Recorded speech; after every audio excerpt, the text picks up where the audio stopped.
How's it going, everybody? Welcome into the Lore Cave. It's good to see you. Good to see you. It's me, the Lore Dragon. That's right. You can't get rid of me that easy. You thought that you were done with me last week. Well, think again. Today we are getting back to work on Thundertome. I think that we can finish him today. All he's got really are just a few details we need to paint on.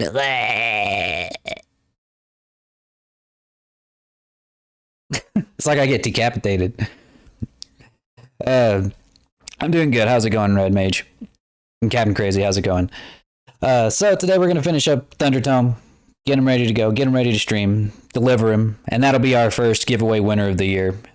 Then we're going to probably, depending on how long that takes, I might do a little bit of work on Lore Dragon, and if I feel like it, after that, we'll jump back into Elden Ring. We probably will, though. Let's see. How's everyone doing? Before we get started on that, I want to kind of just sit back for a little bit and talk for a little while. How's everyone doing? I know it's been only a couple of days, but you can't really get too much of the Lore Dragon. Actually, you can. I get too much of myself all the time. And Nessie will tell you. She'll tell you. That's why she banished me to the garage. Can only handle so much of me. But anyways, I've been playing a lot of Fire Emblem Engage, and I can't wait to stream that game once we get to it, after we're done with Shadow Dragon. But holy shit, like it's not really that hard. Like I feel like the game really makes you let your guard down, because out of all the Fire Emblem games, I'd say this one is probably the easiest because of the emblem rings. But you kind of get used to them, and you get spoiled by them.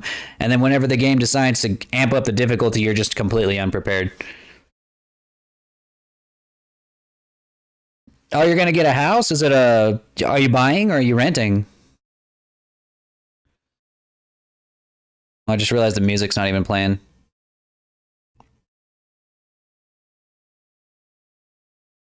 Music, come on. There we go.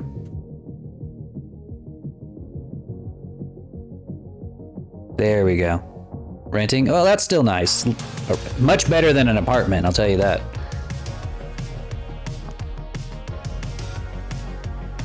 Not doing so great today. Well, I'm sorry to hear that. Really sorry to hear that. I hope I can make it just a little bit better, if anything, by being very cringe online, as I normally am. I practically invented cringe. Oh man. I think what I might do, if we do a little bit of work on the Lore Dragon later, I want to make a fire breath that matches the new, more anime aesthetic that I'm going for. You know, the fire that I used to have is a little too, I won't say photorealistic, but it looks a little more real than I think I would want it to. So we're gonna do some work on that later. And I think I know a few ways to make it look a little more cartoony, which I think is a major improvement. But we'll see. We'll see. We got to finish Thundertome first. Got to move out. Well, I hate moving. I'm glad that I'm probably, most likely, never gonna have to move again.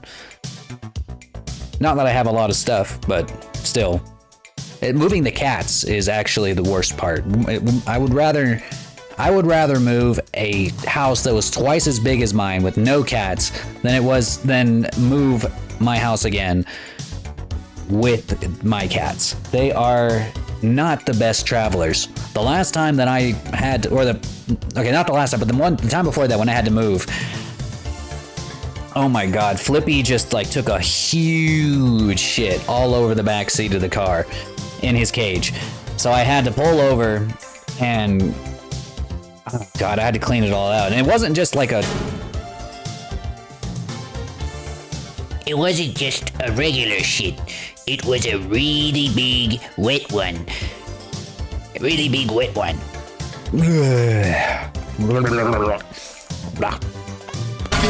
Yes. Seems I'm getting squished in all dimensions today. Squeeze from the side, squeeze from the top. Just can't really get any sort of break today. Wow.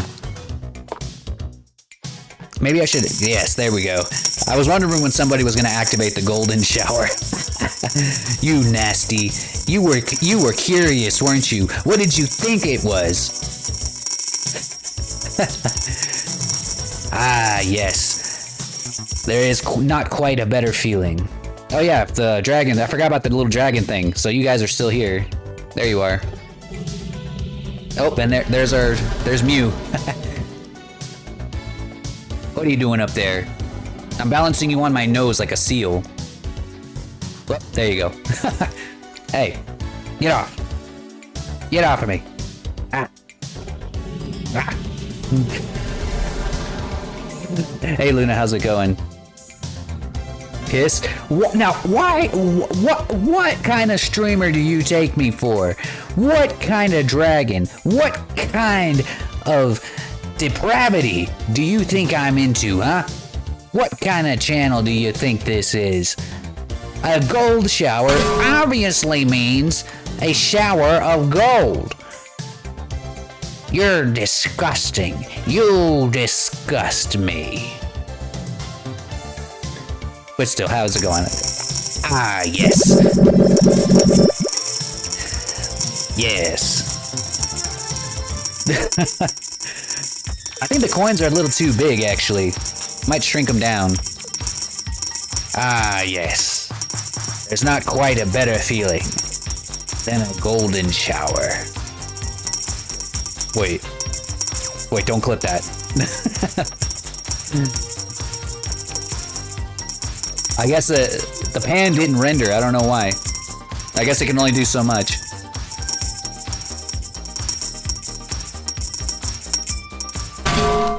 Oh, there it is. It has to wait for all the gold to drop first, and then it will drop.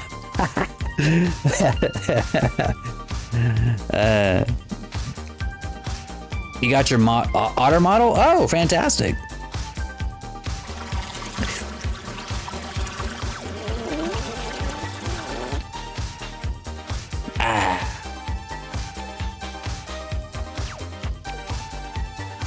I'm just now starting to see a frame rate drop, and I think it's because of all the gold. See, it's slowly disappearing.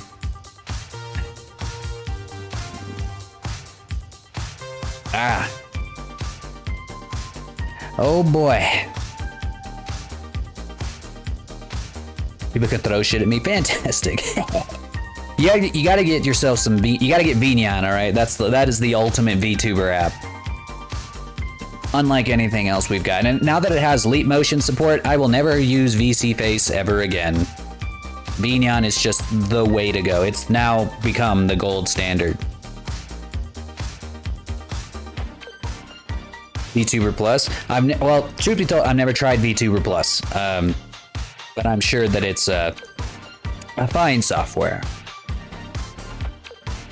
I bet it's a little more user-friendly because Vignon, for everything that it is not very user-friendly. It does take at least a little bit of know-how to get it to do some of the stuff that I'm doing. You know, like the gold falling from the sky, getting the models thrown at you. But VC Face is pretty good. I've used that for a good portion of my career, and it does everything that it needs to do, and has a lot of integrations. And of course, you know, the .vsf avatar format means that we can use much better shaders than like Mtoon or stuff like that.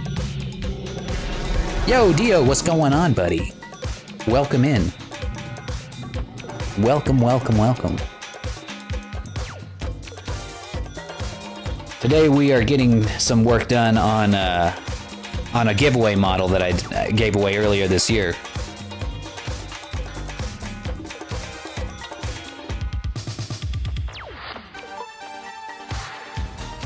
Oh, VTuber Plus allows for that kind of stuff? Well, that's cool, actually. I like the little slime things. Actually, you know what? Somebody did show me that they had like these little slime things that they can get dropped on them, and they stick on them or something. I can get that here too in Vignon, but imagine it's a little bit easier in VTuber Plus. Hi, sleepish. Well, wake up! Wake up! It's the middle of the day. Wake up!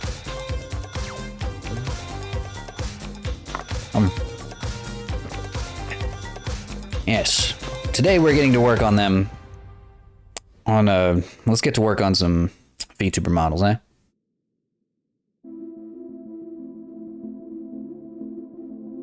VTuber Plus got pulled from Steam. I haven't heard about that, but most VTuber software that I've used for 3D VTubers, I've not gotten through Steam. Like VTuber, what was it called? VTube Studio, the one that's for live 2D VTubers, that's still on Steam. I know that for sure. Let's see. Yeah, and $5 is nothing for a VTuber software. That's dead cheap, dirt cheap. I'd pay that in a heartbeat. I think I paid a couple of dollars for Vignon, but only because I wanted to. Yeah, and I wouldn't, even if it wasn't on Steam, it wouldn't matter. The fact that it's, most 3D VTubing software is super niche, so it's like, it's not really something that you can regulate to like a single company. There's never going to be like one company that just springs up and just completely overtakes the VTubing sphere. It's just such a user-generated market right now because of how niche it is. I mean, though, like whenever you're on VTuber Twitter, it might seem like VTubers are just everywhere because you throw yourself into that kind of content, but they're really not. At least not in the 3D VTubing scene, that's for sure. The vast majority of like the biggest VTubers in the world are live 2D VTubers. And I guess you could say VTube Studio definitely has that market pretty much secure, especially because they have like really good mobile apps. For the longest time when I was still a live 2D VTuber. Well, look at that. I'm back. I'm a live 2D VTuber again. Hooray! Oh, I guess it's back to 3D. That's the way it is, though. Oh well. It was good being alive. It was good being hip and cool while it lasted. Guess it's back to being a cheap, dirty, disgusting, nasty, stiff 3D VTuber. But seriously though, some people have an attitude like that towards 3D VTubers, and I can understand it because like a moderate 3D VTuber model is a little stiff compared to what a cheap 2D VTuber can be. But there are a lot of ways now to make your 3D models a lot less stiff. Right now, like with the model I currently have, yeah, maybe not as much. But the what you call it, pendulum chains that you can use through Vignon allow you to make your models a lot less stiff. Yeah, what did you think it was? Did you think it was piss? You nasty, you pervert. It's not piss, you pervert.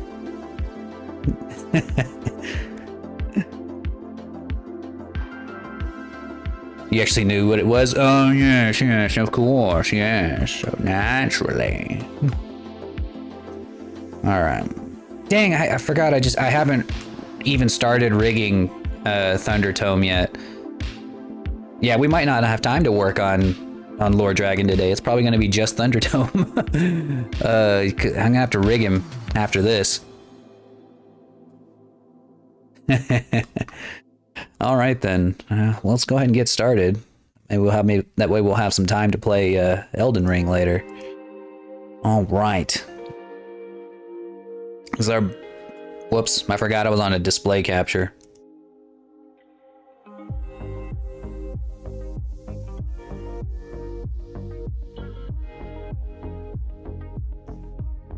There we go.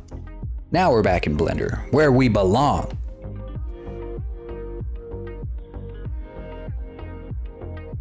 Let's see. So we're almost done painting it. We need to add these little collar button things. And then we need to paint his face. because he's got eyebrows, but he ain't got no face paint. We need to paint his face. And then we need to probably add some ambient occlusion and shading here and there, like right underneath his neck. And then add the colors to his collar here.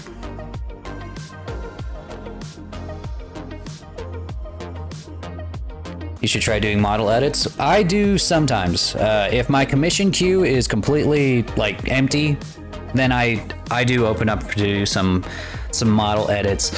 But the thing is that some of the edits that people ask for would require more work to do on an edit on a already made model than to just make the model from scratch in the first place. So that would mean that it would be just as expensive, or like it would be like so close to like the same price as like doing the model from scratch that they might as well get the whole model from scratch.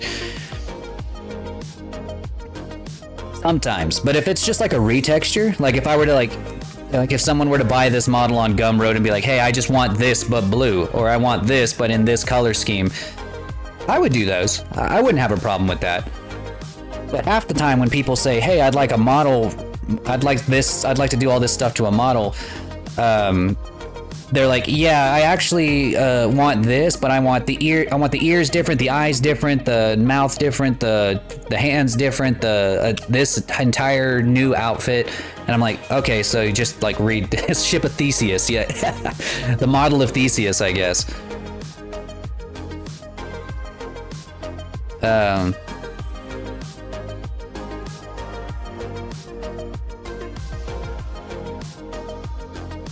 Let's see. What was I doing? Oh yeah. So what we need to do, what do I want to do first? We can do the face, I think we should do the face paint first. And I think the easiest way to do that would actually be to do it in Substance Painter. Let's see, does the skin have its own texture? It does.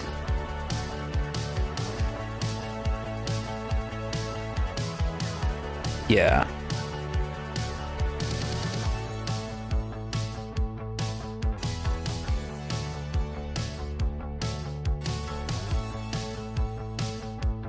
Let's see, we're gonna take this, export it as an FBX.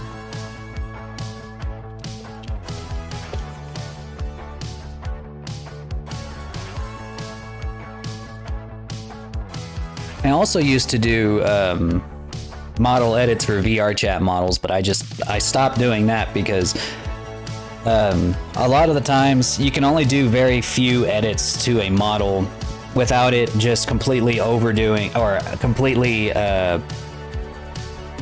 wrecking the animations that are already attached to that model.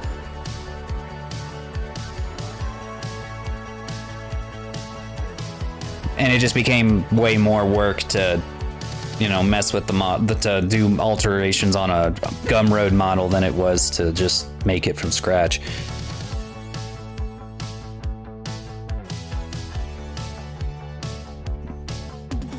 All right, I'm gonna go to Substance Painter here. We're basically just gonna use this to add shading to the model.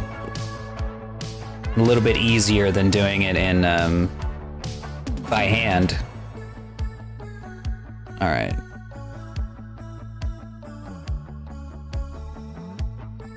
Hold up. There we go. So here's his clothes. We're gonna make a new file here for his face.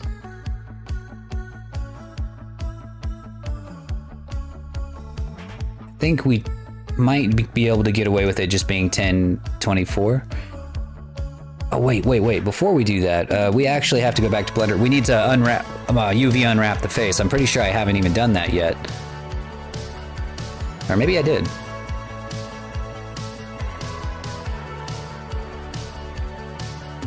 Oh, I did.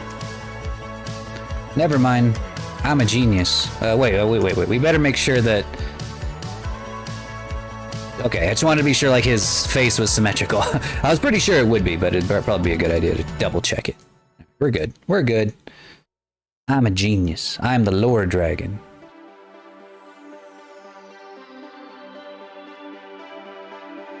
past Lord Dragon's a pretty smart guy.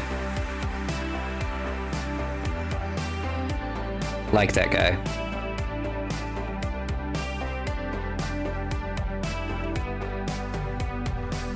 Didn't really need all of this stuff, but I did need the face so that whenever we add the ambient occlusion, it takes the scarf into account. Alright.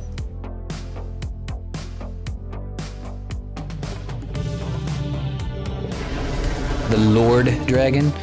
Not the Lord Dragon, the Lord Dragon. How's it going, Vanka?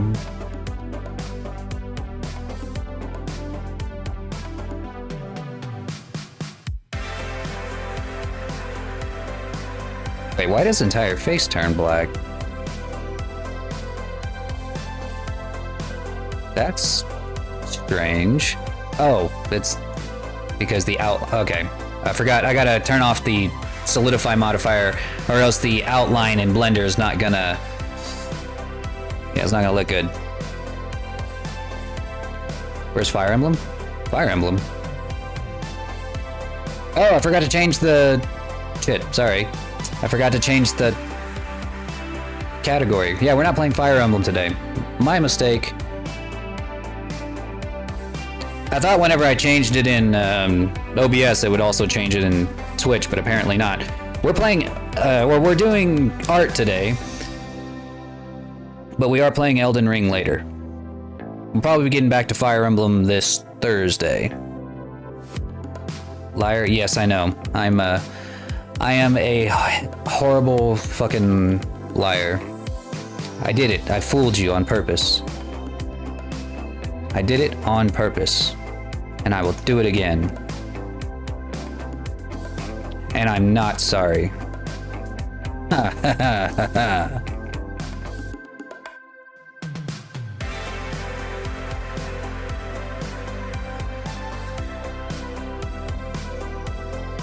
Alright. False advertising? Yeah, that's right.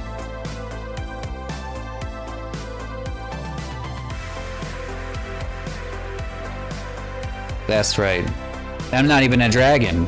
I'm a lizard that with wings. That's right. All of you, my longtime viewers, thought you were watching a dragon. You're actually watching a dinosaur. Oh no. Ooh, you got fooled.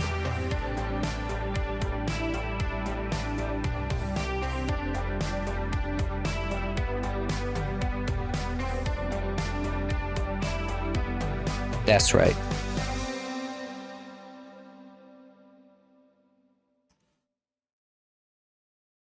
All right, we'll rebake these.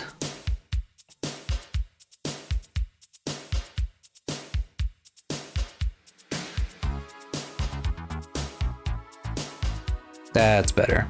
That looks more correct.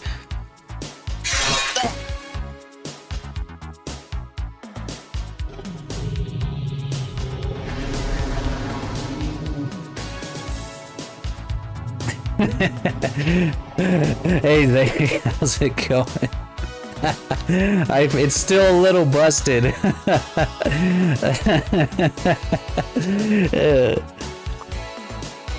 I need to add a position constraint to the hips or something. It's still kind of funny though. Lizard with clickbait powers. Yes, that is actually my only talent, is clickbait. My only real talent. I'm actually not a very good show person. I'm really good at clickbait.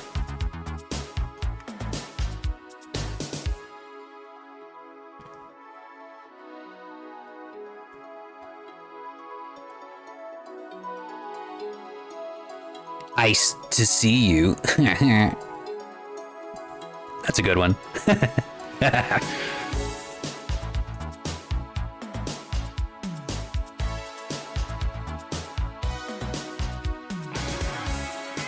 Alright, I need to import his skin texture.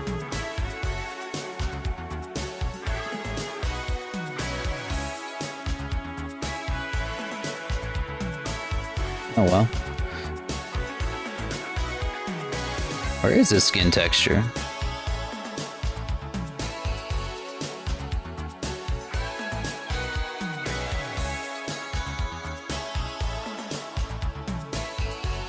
Alright, let's try that again. Well, it's ice to see you too.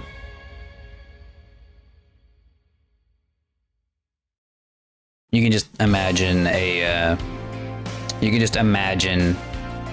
giant icicle falling on your head and killing you, like it did me.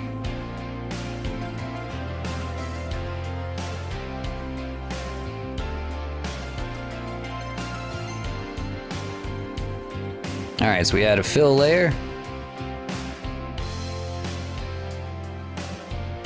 When we throw our skin texture right on top. Alright. Ooh, I need to paint his eyes too. What do his eyes look like in the reference? Oh boy. Look at them anime eyes.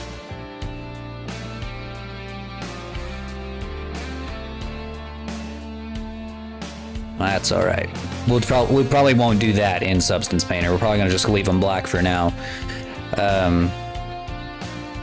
Let's see. What we're really here for is the skin. The scarf and the hair have already been done.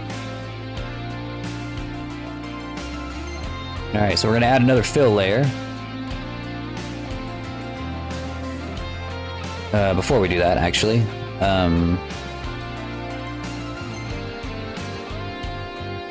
I just need to get the color of the skin. Which I don't remember the hex code for that off the top of my head, so we're just gonna do this. Got it. Okay. Now, we're gonna add that to a fill layer. Make it just slightly darker. Move it to the right. That's gonna be the shading for his chin and neck.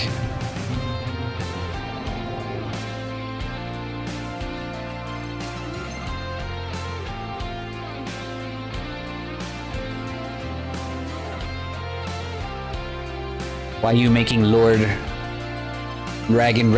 I have no idea what you just said.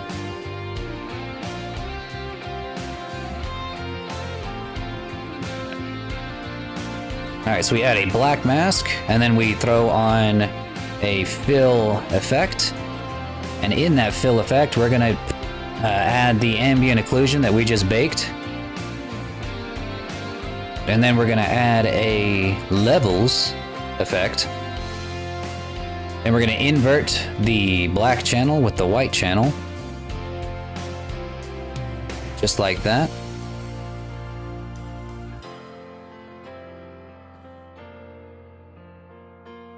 What are you making? This is Thundertome. We're actually finishing up the textures for the giveaway winner that won this model earlier this month, or earlier last month. Gonna add a filter. Just a blur filter. There we go. And then we can actually like adjust where how much of the shading appears. This is kind of just a bit of discoloration that we can add to certain places under his chin, under his ears, you know, wherever the hair is. This will also appear to some extent.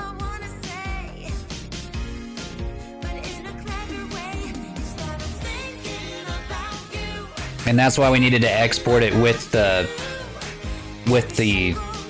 outfit on, because if we didn't, then it wouldn't have registered this part as being covered by a scarf. It would just assume that it was empty.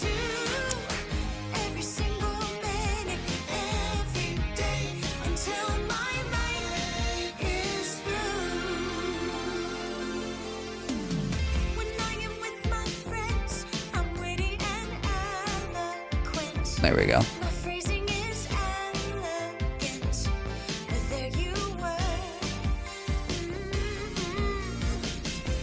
Okay, so that could be good for the shading. So we'll just layer this shading. But now there might be some spots where we don't want that shading to appear. Like we don't want that to appear in his eyes or on his iris. So what we have to do is we have to go to here. We group it, in its own little folder here, and then we're gonna take that whole folder and give it a white mask, and then we're gonna start painting where we don't want it to be. Hang on. Hey Kimberly, how's it going?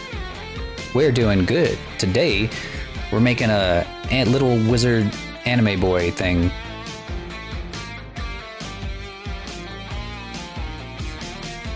Let's see, actually, probably better to use here. Use a UV select. And then whenever we click on UV islands,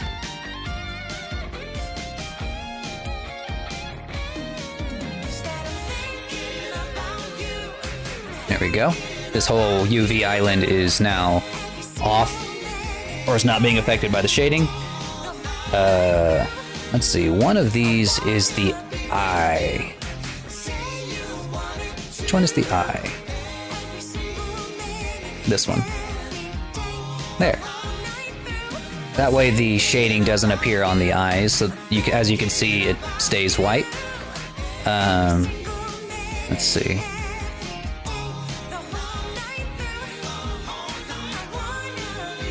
Let's see.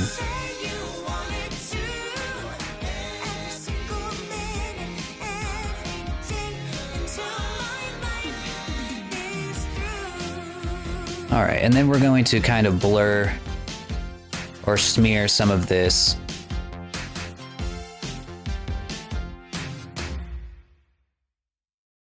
Right here.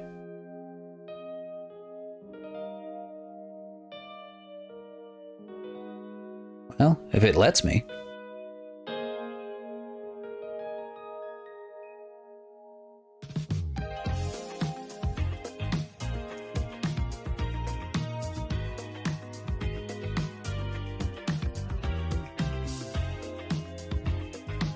All right, I think that's good.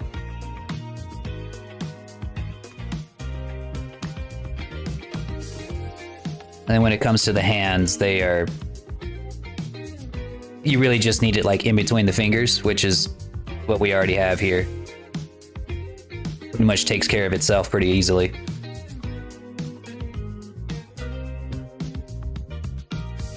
Don't even have to touch it, really.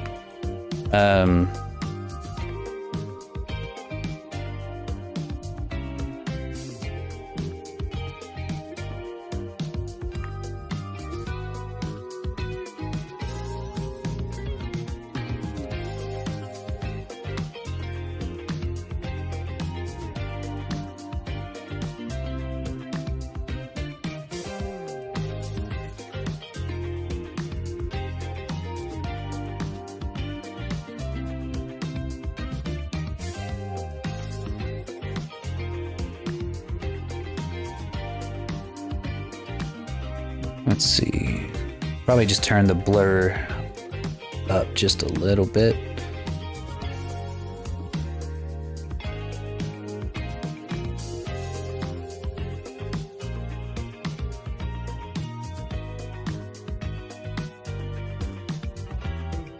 That's good.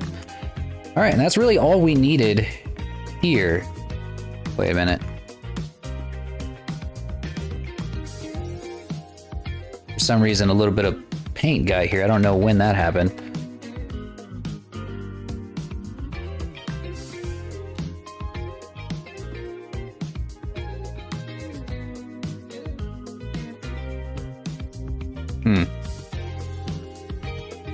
Doesn't really matter. I think I got it. All right. I guess we can also paint his face while we're here. That might actually be easier here than it would be in Blender. Let's see. So we'll add a fill layer. We're gonna want this to be the same color as the face paint. So we're gonna need, let me grab the face paint color from Blender real quick. Get the hex code for that, throw it into Substance Painter.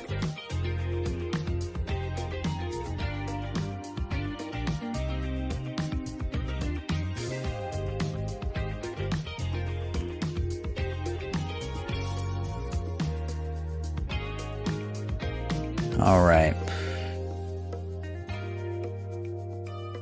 I don't think out of all the references that he gave me, I don't think that there's like a really easy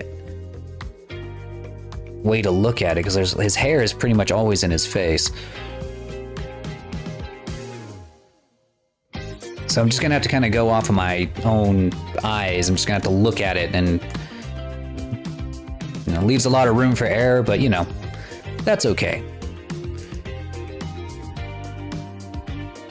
We're artists. We can handle that, right? We can handle a little bit of error, right? I would think so. A little bit of artistic interpretation.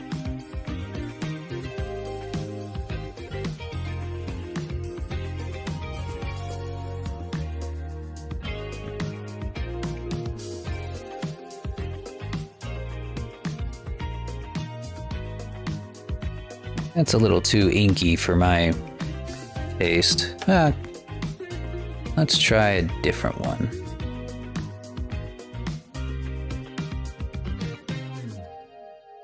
Nope. Half the battle is just finding the right brush. Once you got the right brush on, you can do anything.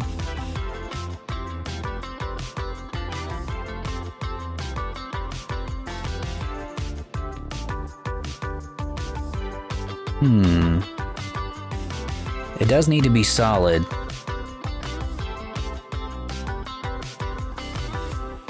So nothing that looks like this. It needs to be pretty solid.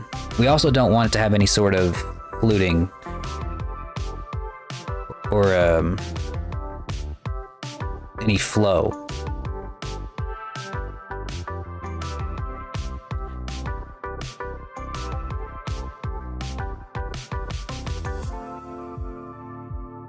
I think that's the one I was just using a second ago.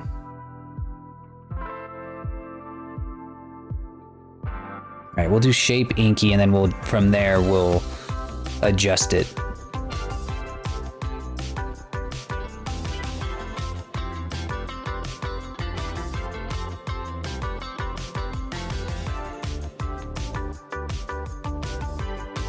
Yeah, I think this will be fine. We'll add a filter to it if we need to. Alright, so what does this look like?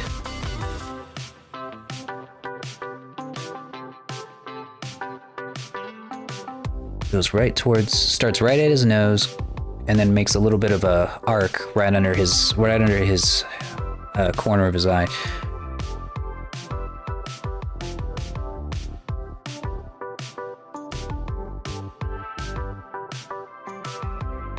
He looks kind of like an alien. That's what anime characters look like when they're bald. Very often, like aliens.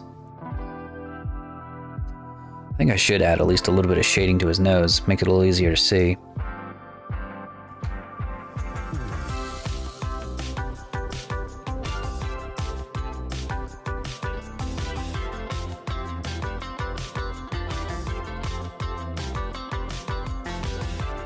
I'm just gonna draw like a very general shape, and then I'll clean it up and make it look a little bit nicer after the fact.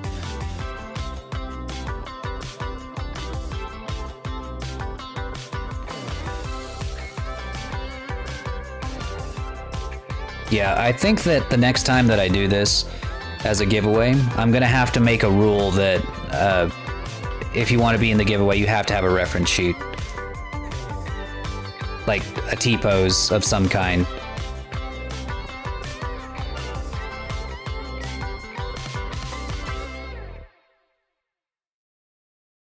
Because this is the kind of work I'd go through for someone who, like, is commissioning, but I don't think I would do this much work for, well, for free, again.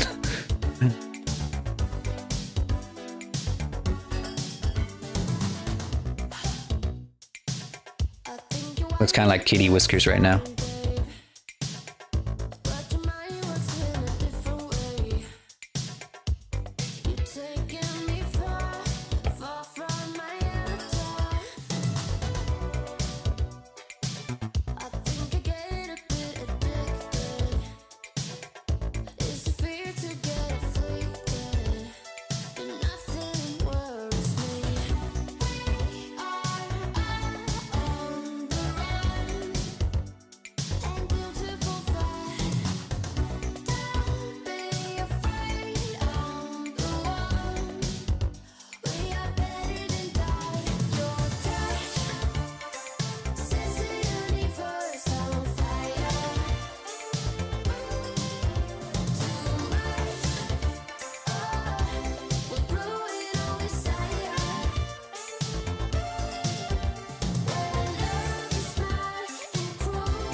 This is probably still gonna be my biggest weakness in texture painting.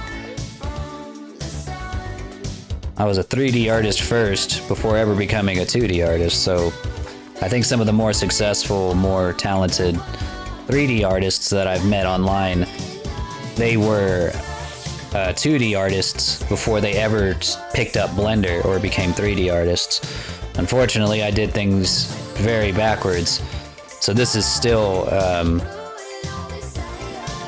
gonna be my weakness. I can get by using procedural materials and substance painter tricks, but that's only ever gonna get me so far, especially when it comes to making anime models. The best anime 3D modelers I've seen, they do a lot of their stuff hand painted.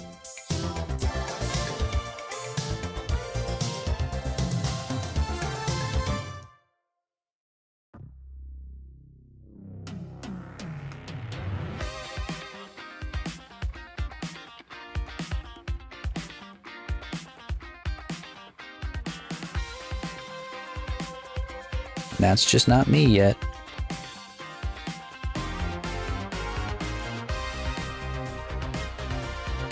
Trying to help my sister get really good at substance painter. She's a really good 2D artist.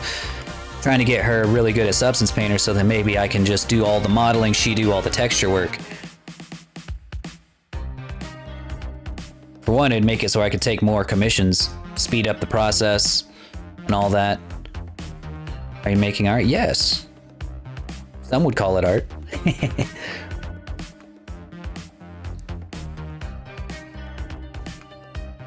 Looking good. Appreciate that, Kareem.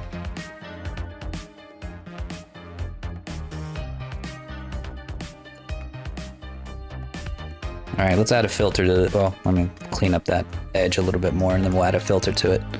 Split the money 70-30.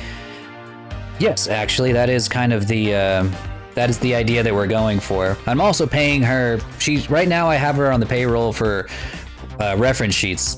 So if like a customer comes to us and they don't have a reference sheet, I think we did this for Dio.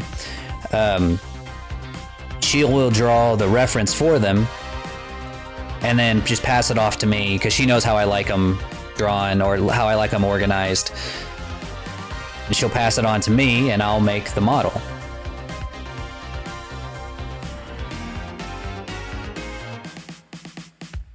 So I paid her $15 an hour for that.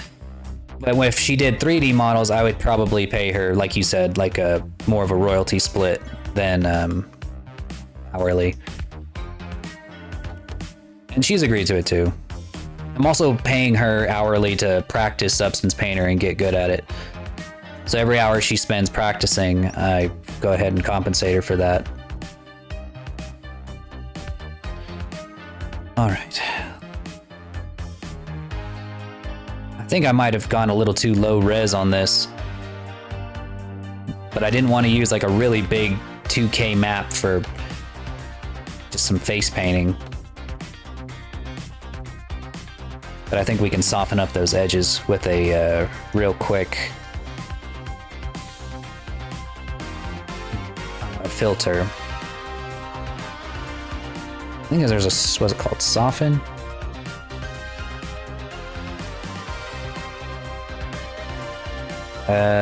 No, that's not it. You're making 3D models? Yes. I made the dragon that you see right now on screen. This is my model. I make 3D models for a living. For VTubers and VR chat avatars. Excuse me.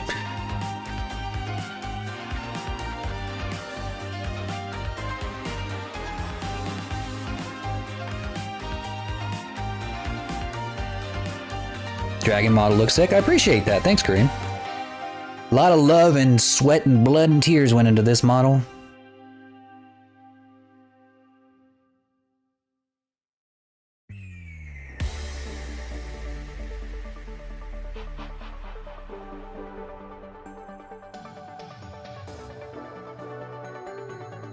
I think I need to curve it out a little bit more.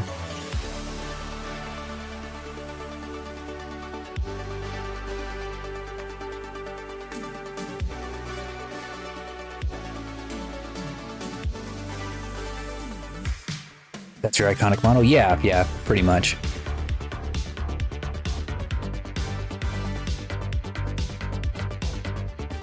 I'll make a lot of dragons.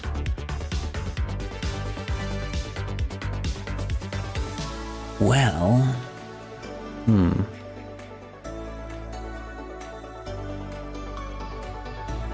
I might just soften that up in Blender.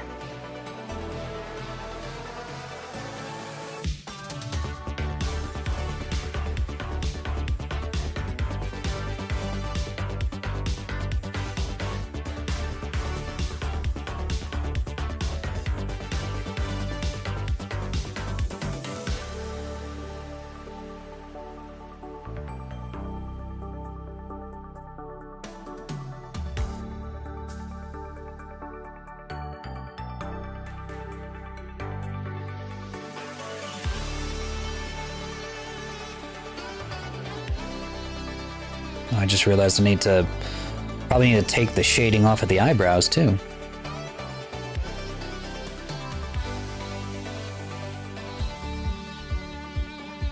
There we go. Off the eyebrows, and we're also going to need it off of the...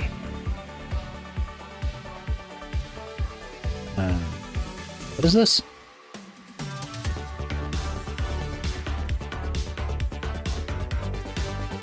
I don't know.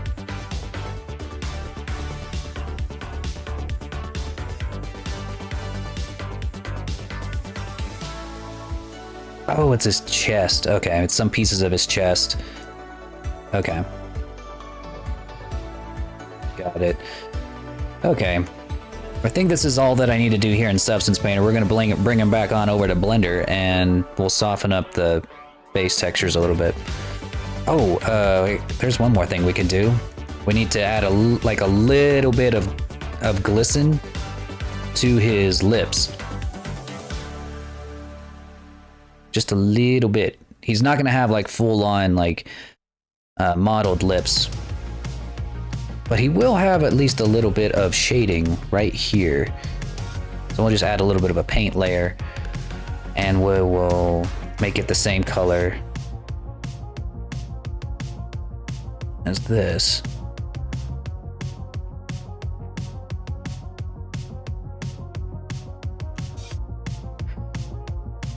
Give it like a really low stroke opacity so it's not like overbearing.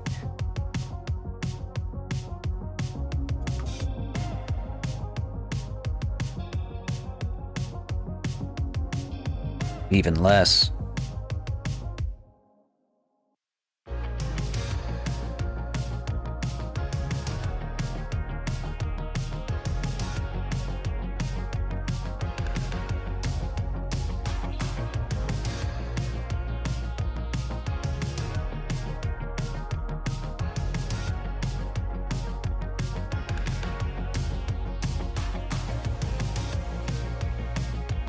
Oh.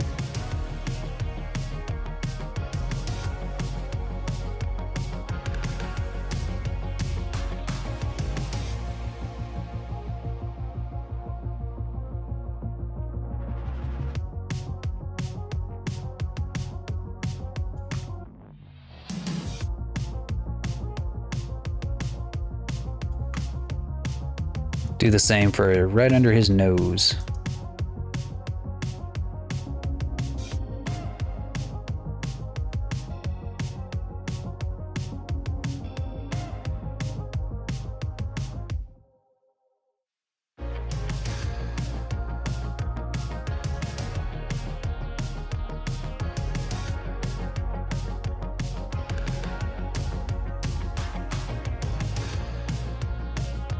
All right, and then we'll export this to Blender and we'll touch it up there.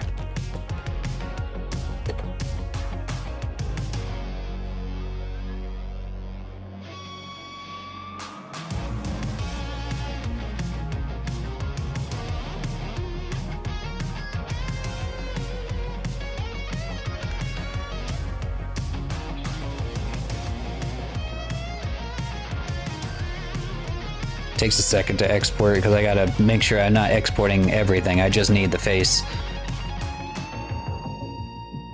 And export. All right, back to Blender we go.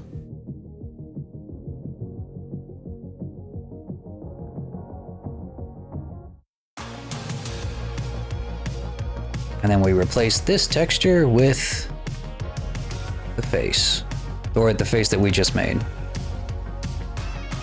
And see how it looks.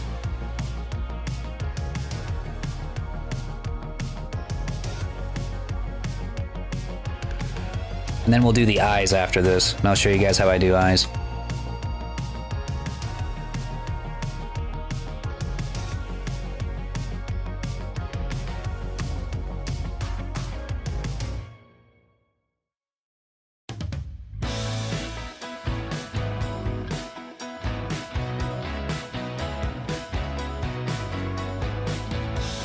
See you later, Captain Crazy. Hope you have a better day today.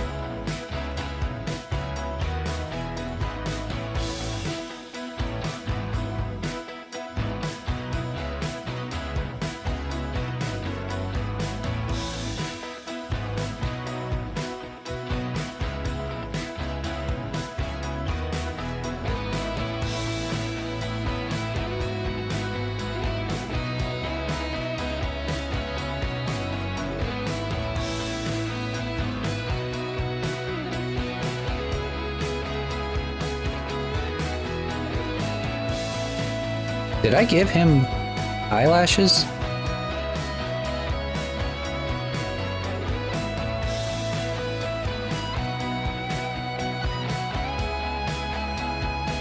I guess I didn't.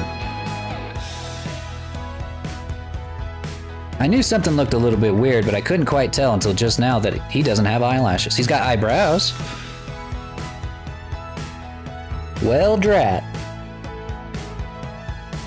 Alright, let's do that then, real quick.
Looks like his eyebrows are like super big. Might just leave him like this.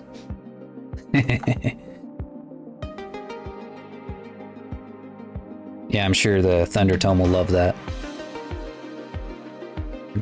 Wins a free model on a random giveaway on Twitter and then comes out looking like this.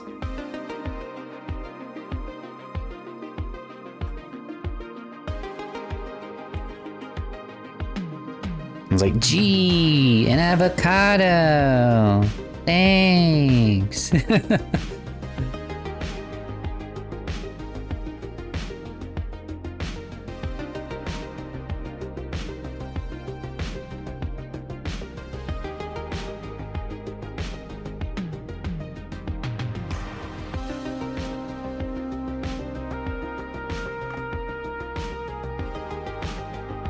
Actually, we're gonna make this a bit of a sharper corner.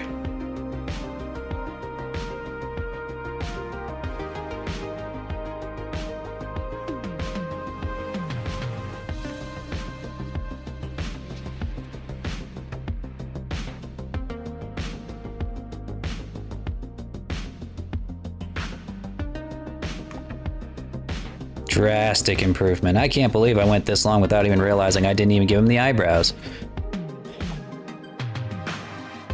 You guys have been following a fraud this entire time.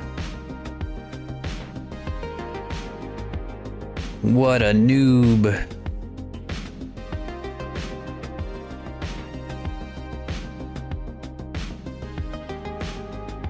Okay, this is just making it worse.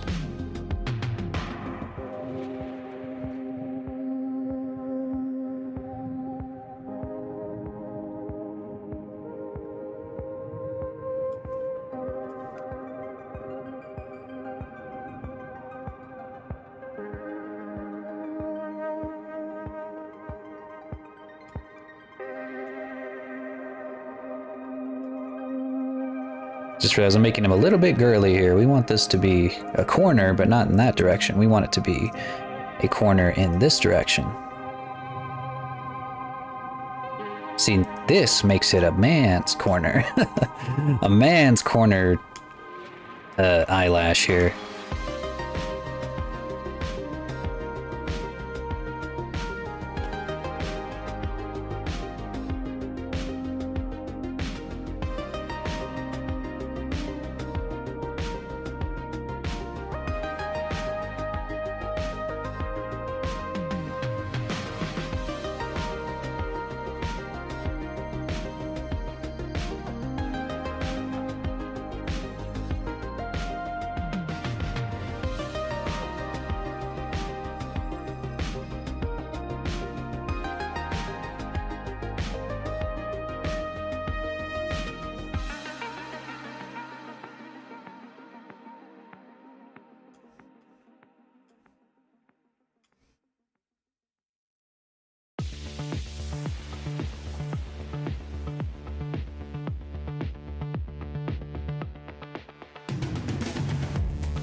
Hmm.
Okay, that's better. Just add them back to the face. Oh man, that looks so much better. Okay. I think now... Whoa. What happened to the jacket?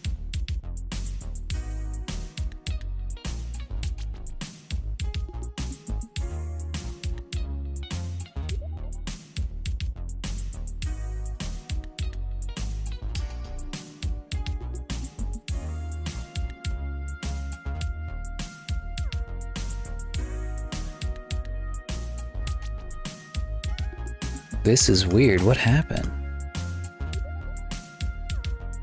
Why'd my whole shit fall apart?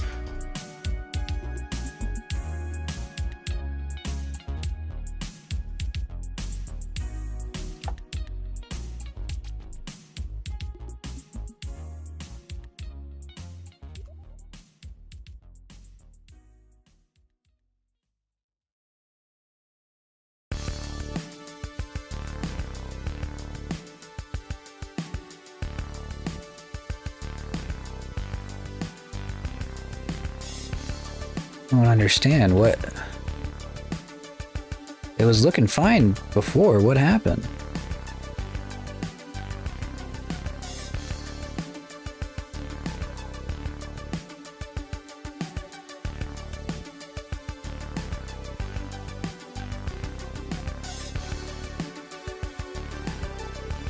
Oh, okay. Okay. Alright. That was an old iteration of the jacket. Ooh, had me scared to death for a second there. God damn. I would have been so upset if I had to redo the fucking clothes again. Alright. So what we're gonna do next, real quick, we're gonna make a couple little buttons. Or, I guess these are embroidered in. Embroideries, I guess, is what you could call them. Honestly, I'd probably just make those from scratch and just slap them on there as separate objects.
F's in chat for the F.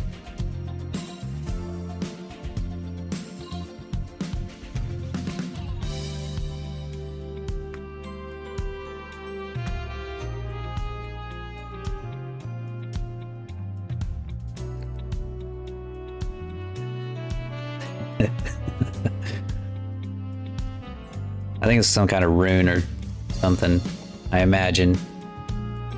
I don't know the full lore behind the character, but I imagine it's very important.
It's a very crooked F.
There. Now we're gonna do that with a D. We're gonna give Thundertome the D.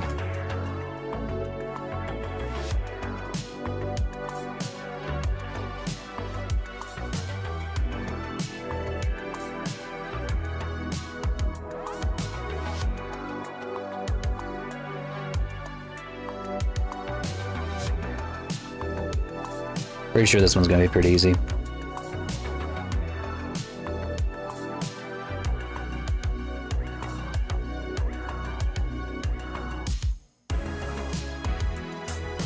Wait.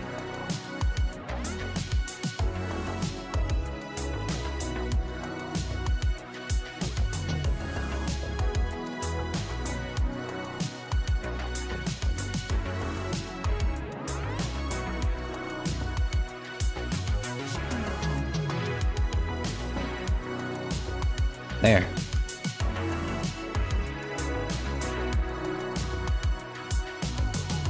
Actually, let me do that again.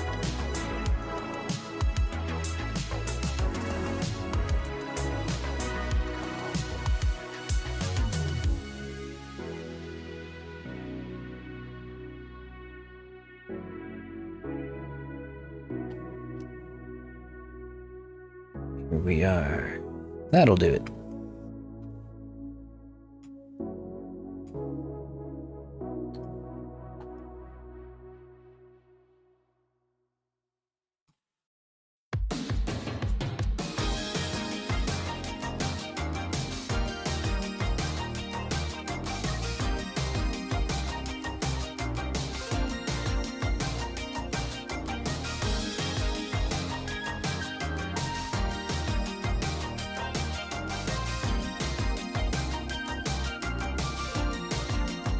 Make sure the D is roughly the same size as the F. And staple it on.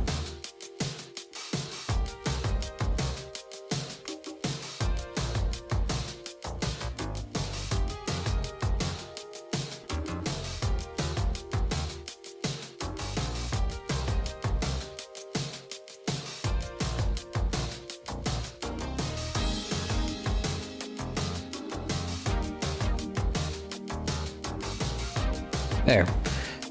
Alright guys, this is the first Lore Dragon model to ever get the D from the Lore Dragon.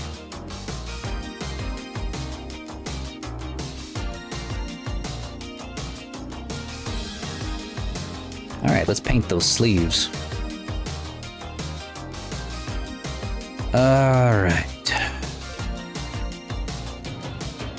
I wonder if there's a chain brush in Substance Painter.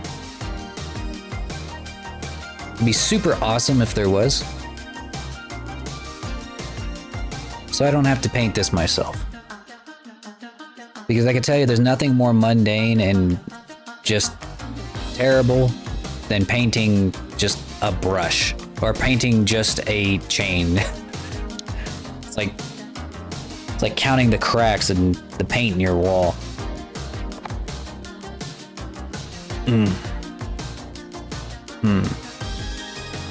I'm checking Substance Painter right now for a chain brush. Please, please, please, please, please.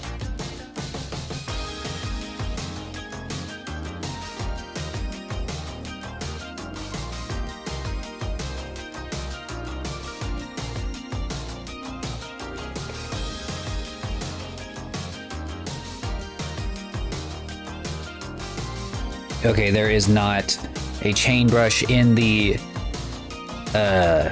program itself, but that doesn't mean that there's not a community asset. Maybe somebody has made us a chain brush in the community.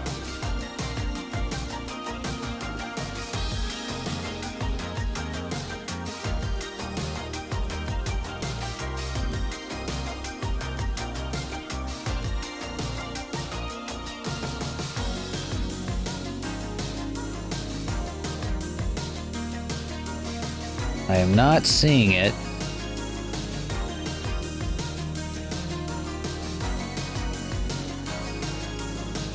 Okay, I'll just straight up Google Substance Painter chain brush.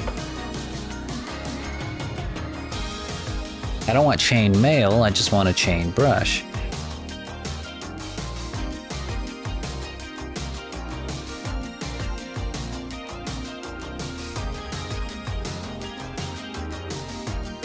I'm sure there's one out here. I seriously doubt I'm the first person to ever think, hey, maybe I don't want to paint my chains from scratch. Here's a zipper brush.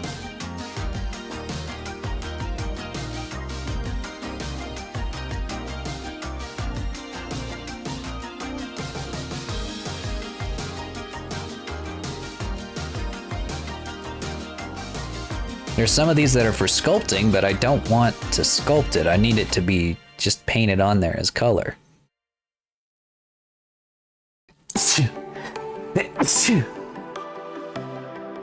Excuse me. Okay, I'll paint the brush. Okay, I'll paint the brush. Thank you, Kazu.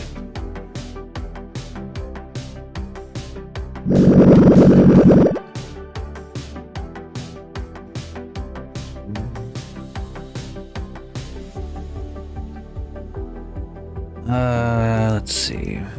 Maybe there's a way I can make this a little bit faster on myself.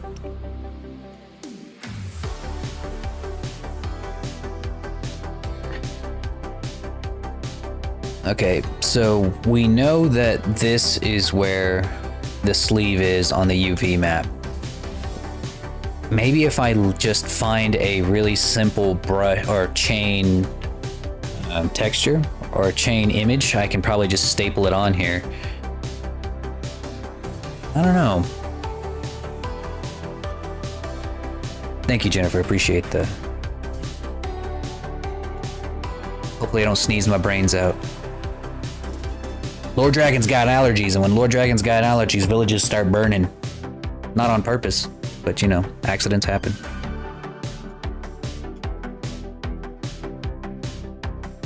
Alright. I cave. I'll paint it on there. Alright, here we go. Painting. What color is it? I cave. I'm caving.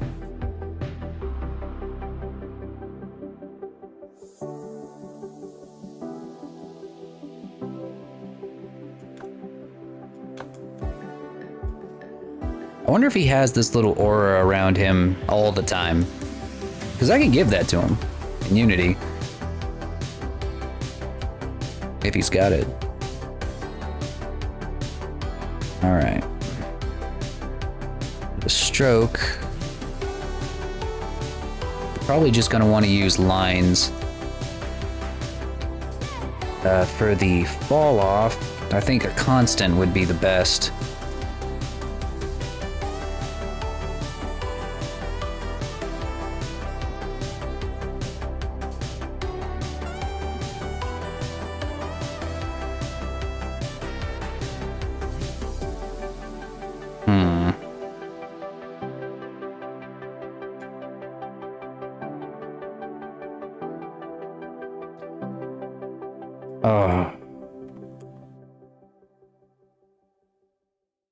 Nope. I don't want to paint a chain. I know for a fact that there are brushes out there that can brush, or that can like just paint a chain. Like I just do this, and instead of there being a solid color, it's a chain. I know it's got to be out there. I just have to find it. But I won't find it on stream. So I think we'll go ahead and rig him. And if I find it off stream, I'll apply it very quickly. But let's go ahead and get him put together and ready for streaming. Let's bring in my humanoid rig.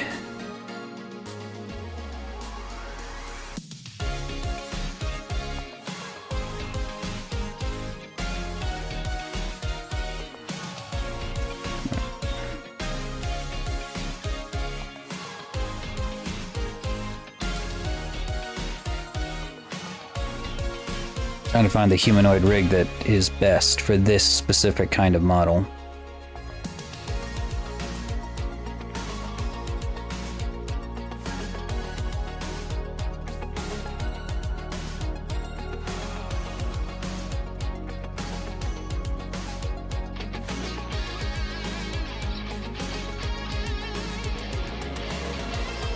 This one is for a V-Roid.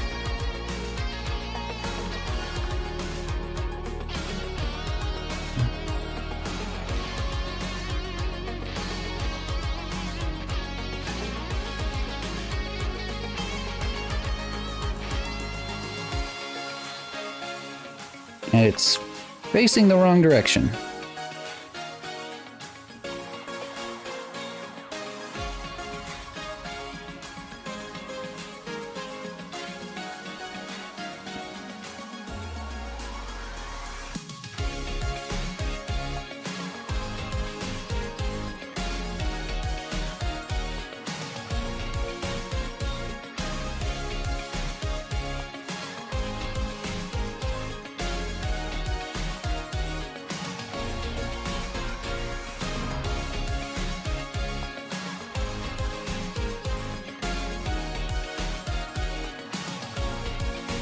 Actually, we probably want this to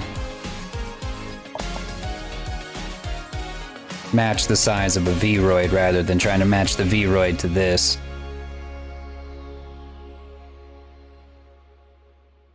Otherwise, it might end up really, really big in his V-tubing software.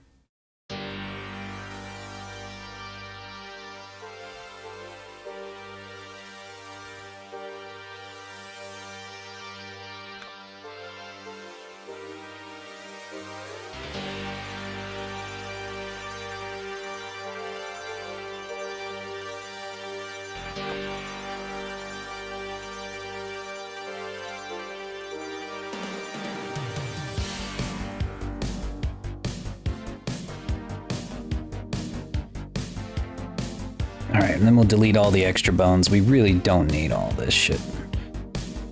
That's the thing about Vroids, though, is that they're like, they got some really messy looking rigs going on. The thing is that they are all procedurally generated, so like a Vroid's skeleton needs to be very flexible and very easy to generate, depending on what the user inputs for their hair, you know, because like the hair is basically drawn onto a Vroid in their in the Vroid software. So it always comes out looking like this, which isn't super ideal, but you know, you get what you pay for. So if you pay nothing, you get, well, technically something. Just might not be the best thing for it.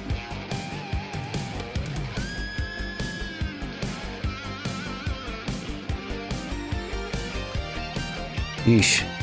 You know what? I might just...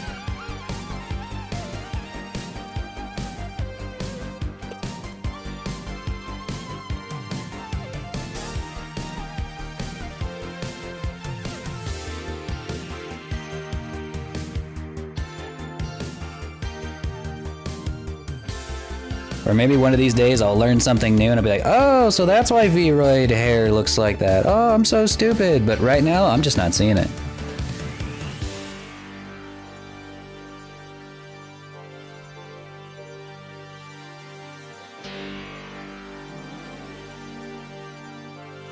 You know what? No. This is gonna take more work to take a Vroid armature and make it usable with a scratch model than it would be to just take one of my scratch armatures from somebody else.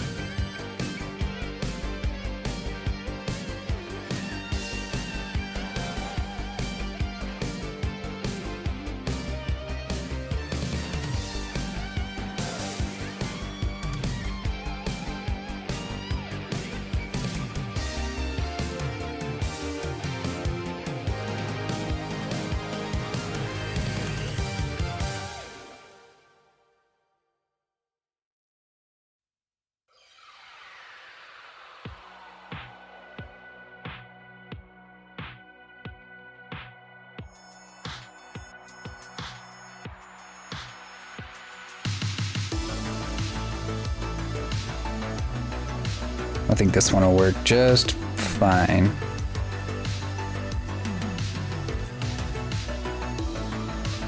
Even though it's massive.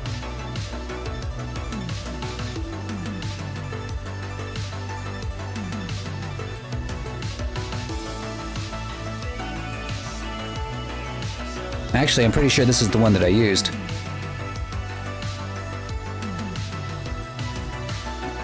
As like a base for this guy.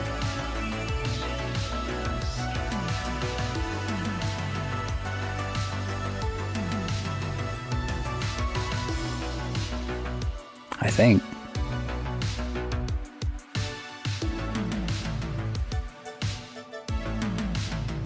Yeah, because the fingers are pretty identical.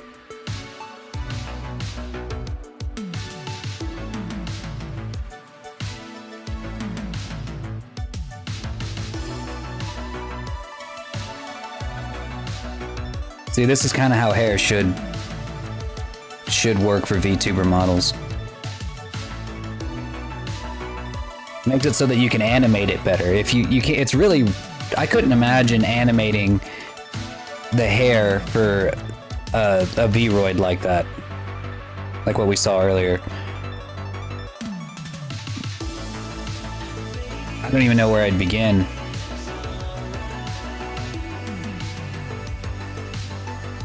But all of this, you can easily see where the, you know, the hair is supposed to go.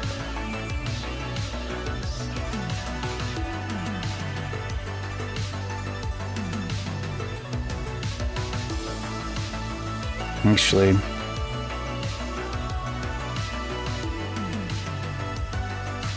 might keep a couple of these.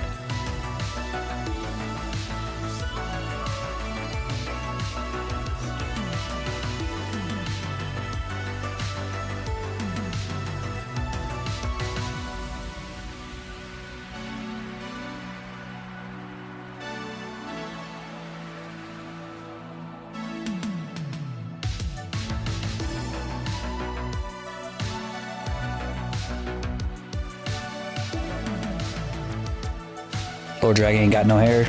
Yeah, I went bald. It's genetic, what can I say? But it's okay. It's a natural part of being a man.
Hey Cal, how's it going?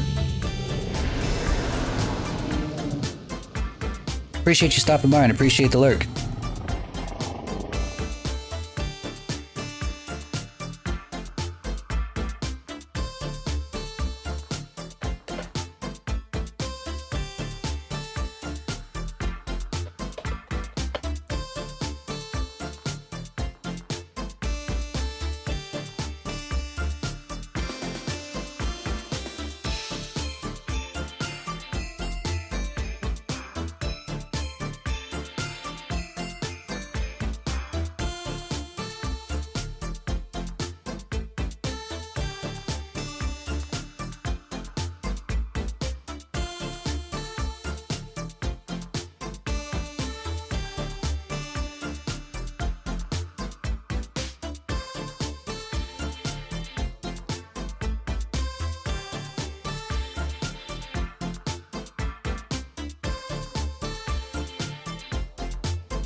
Let's see.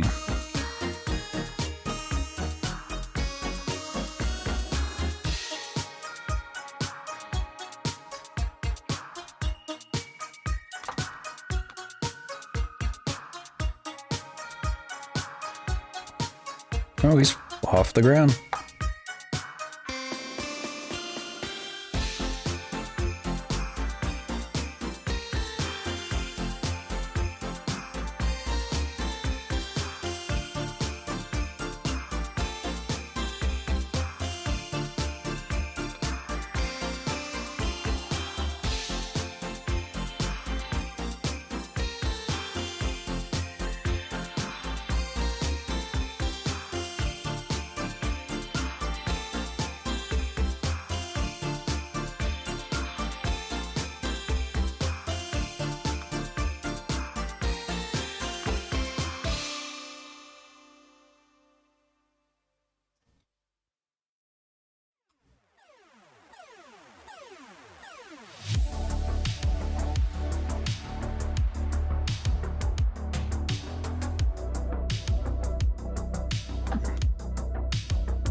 Alright, let's get this guy weight painted.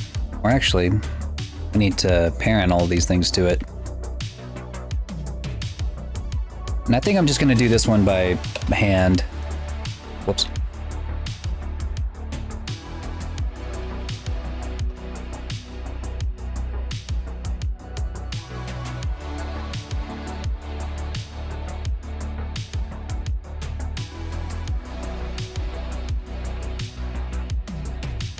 Gotta say, it's really nice having a model that I don't have to, where the painting is like really simple, because his hair is not like insane. It's actually pretty timid compared to a lot of the models I've had to make in the past.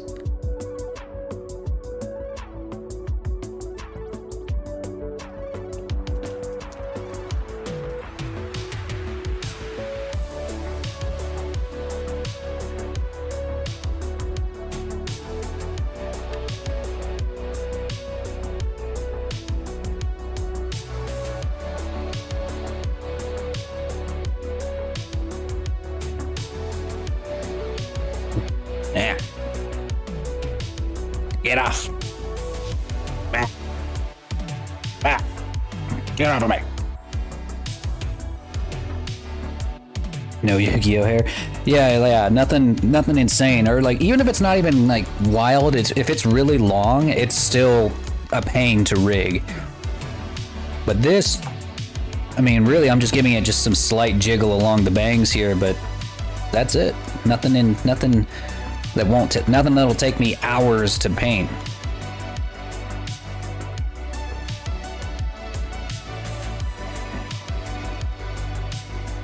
Okay, now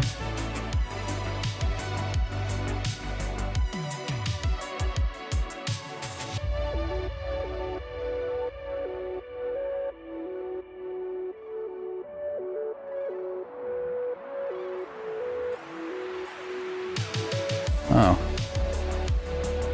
It looks like I did make him some eyebrows, but for some reason they are separate?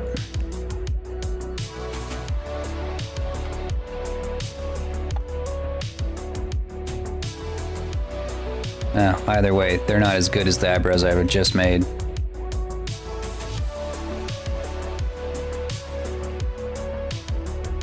Okay. I think...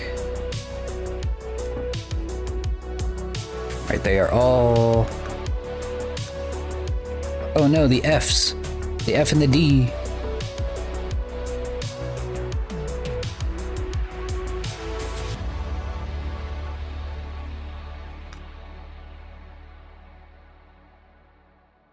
There.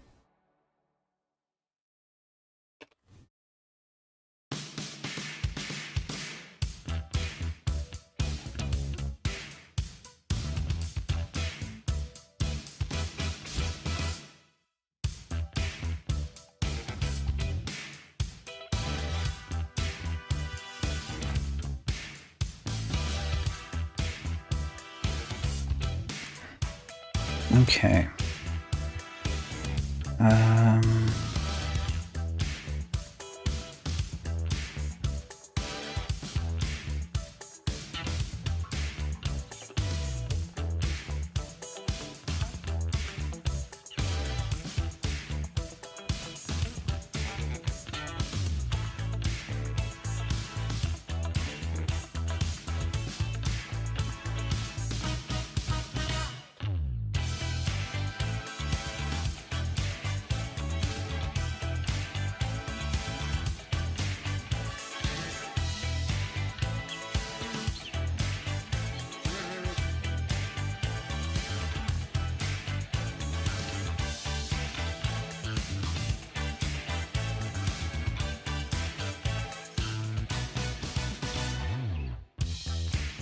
We're going to start with the head.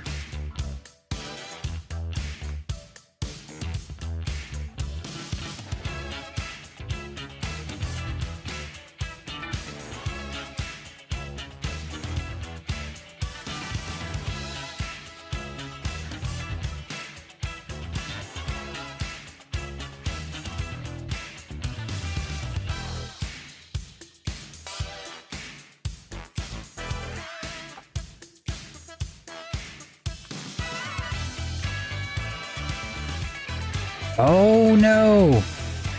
Damn it. I did it again, Kazu. I forgot the teeth and tongue.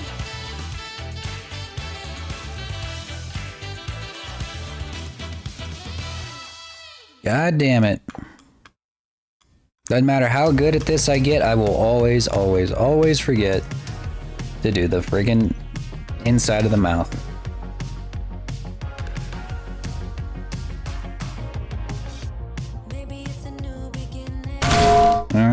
I know. I deserve that one.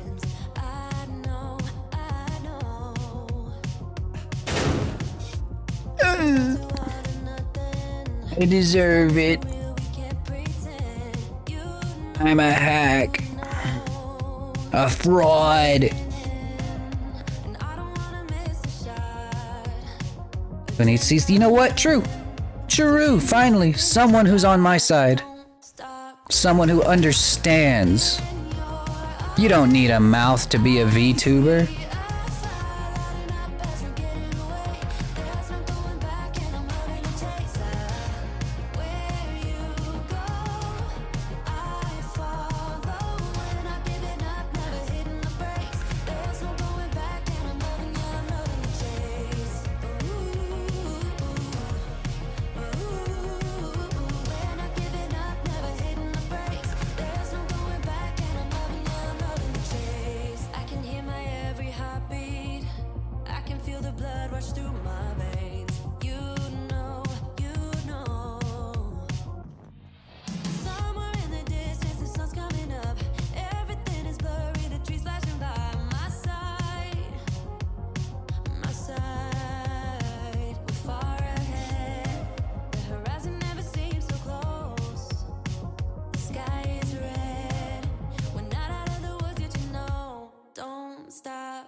At least the anime mouths are very easy to make.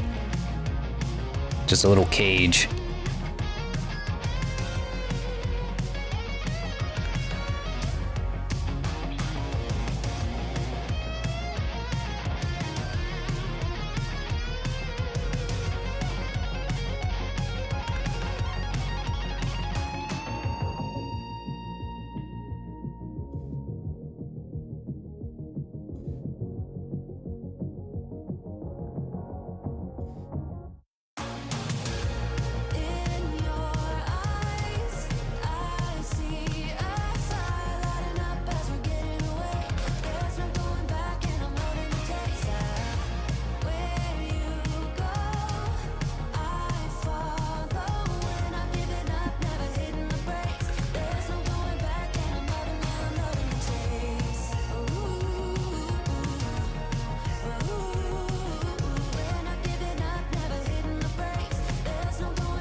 She was in love with a boy, in love with a girl, so in love with the world, so beautiful. She was in love with the night, the way the sun shines. All she needed was light to have to hold, and nobody could make her feel down. She was always smiling from ear to ear, and everybody wondered if would she ever know the feeling of tears? All she said to them was live your life just like you're young again. No, don't you cry, just get back up again. 'Cause if you want a life to live it better, if you want love then stay together, if you want to smile then be forever.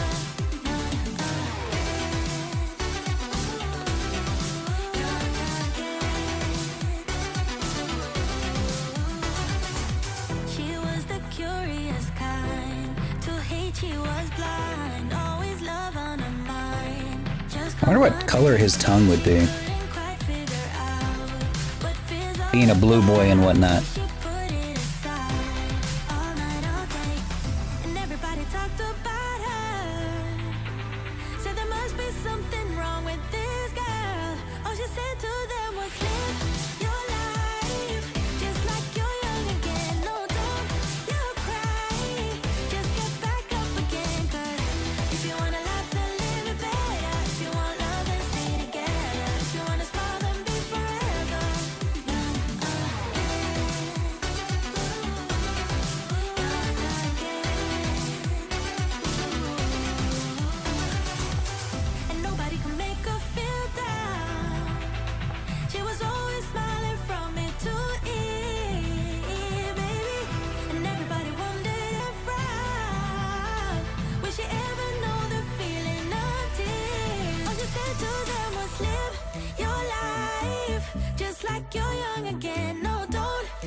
cry.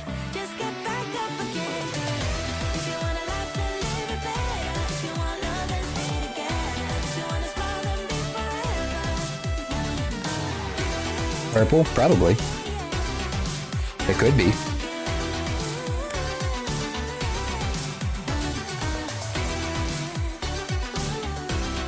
We'll see what it looks like. We'll give it like a pale purple.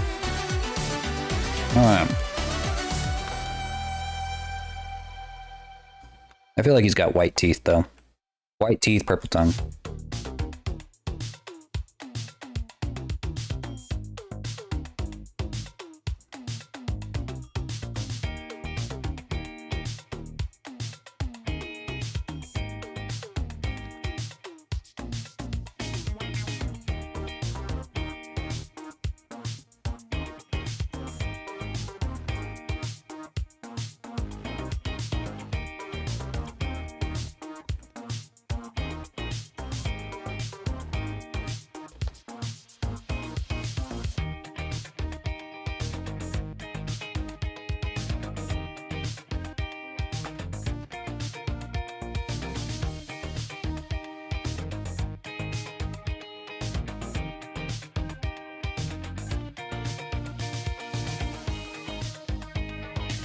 Whoops.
Oh, I just realized his eyes aren't even white. His eyes are blue.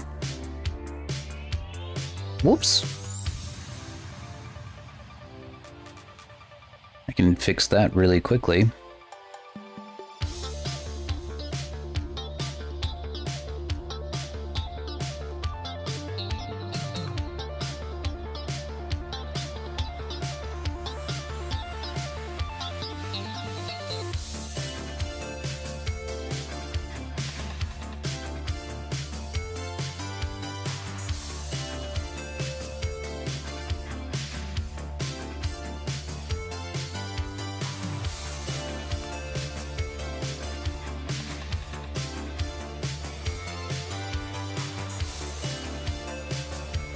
There we go.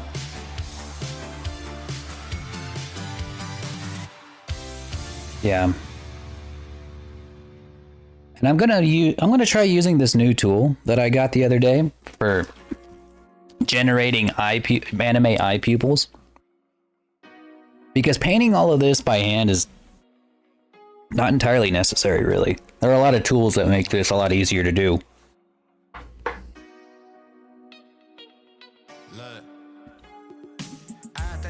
Hmm.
We'll try that color and see how that looks.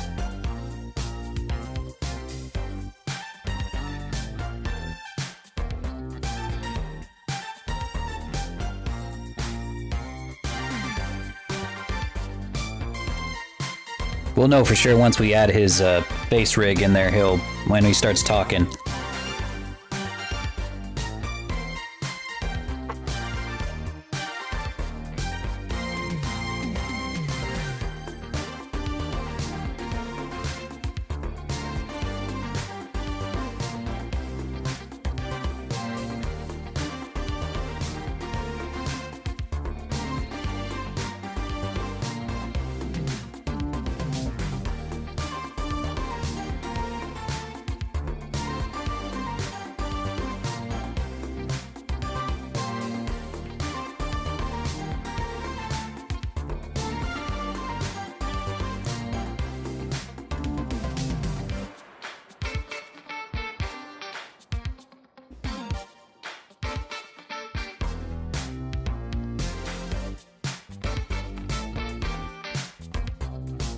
Hmm.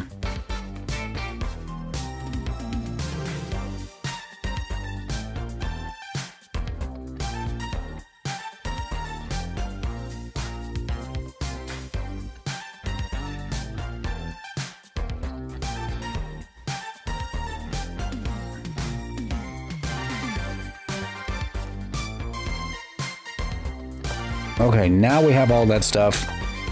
We can now start rigging the face.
Okay.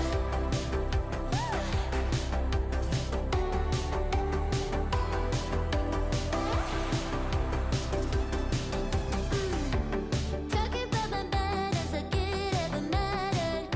You threw it away, and now you're looking back, wishing that we got buried. Know what they say, only time will tell.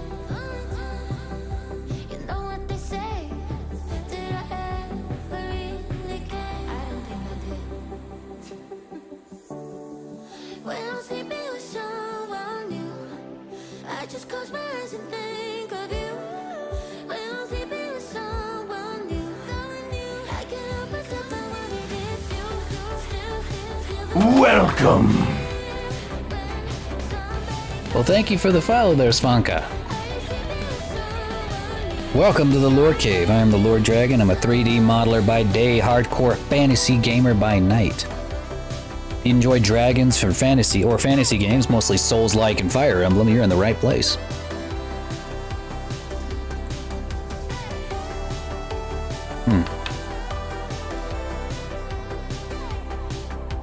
Today we're working on a model that a giveaway winner won from us. It was like a little over a month ago. I'm sleeping with someone new, I just close my eyes and think of you. When I'm sleeping with someone new. And we're just getting it rigged and ready for VTubing.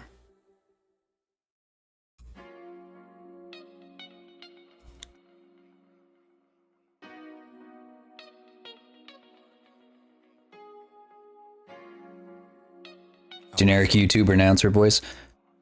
Well, that's the first time I've ever been called a YouTuber announcer. But I'll take it.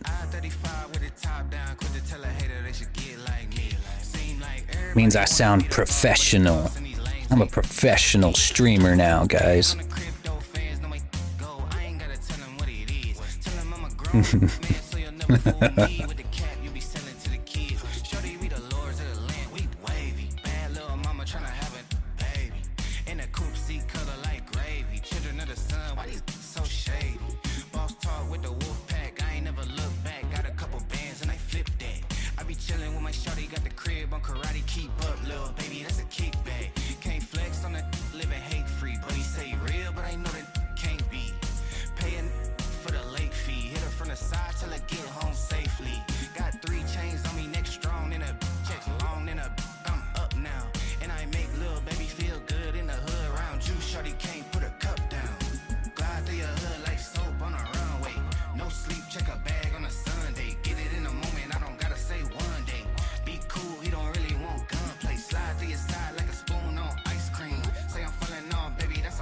You do sound professional? Well, thank you, thank you.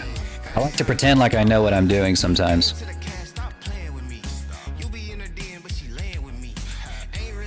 It's not about knowing what you're doing, it's about pretending that you know what you're doing.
I usually add more bones than this, but I'm trying something new today.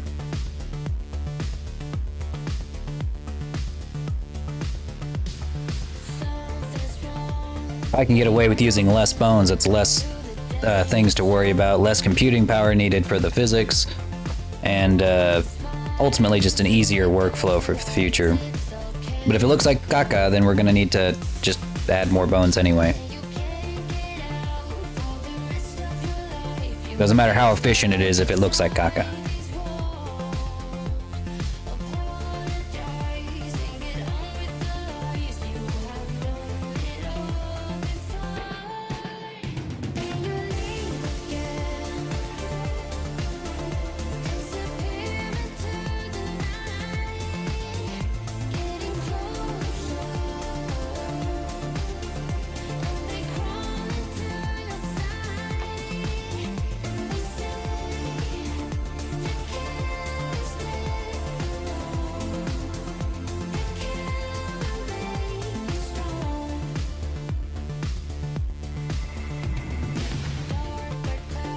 Whoops.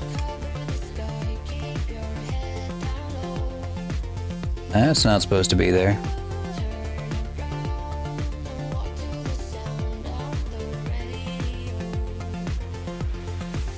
Aw, man.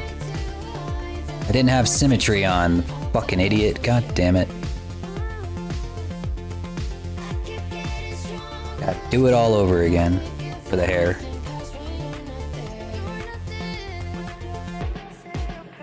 So much for professional, huh?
Well, damn.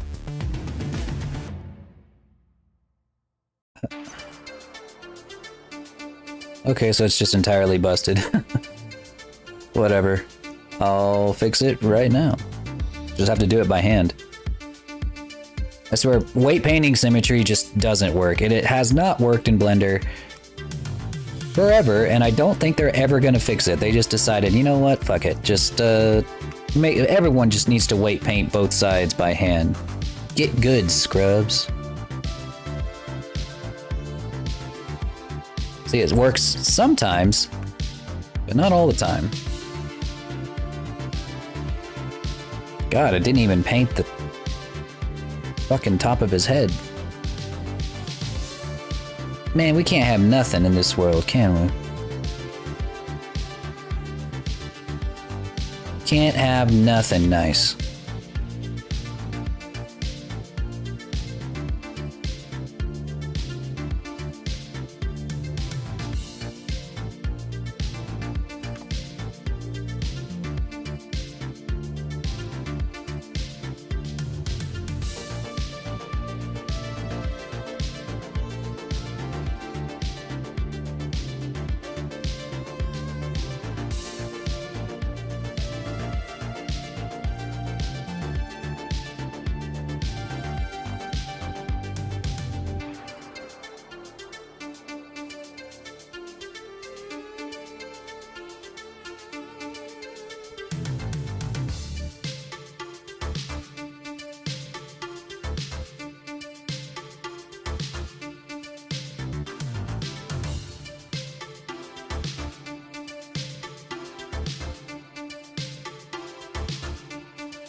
Okay. I think that should do it for the hair. Fastest hair job I probably ever had to do.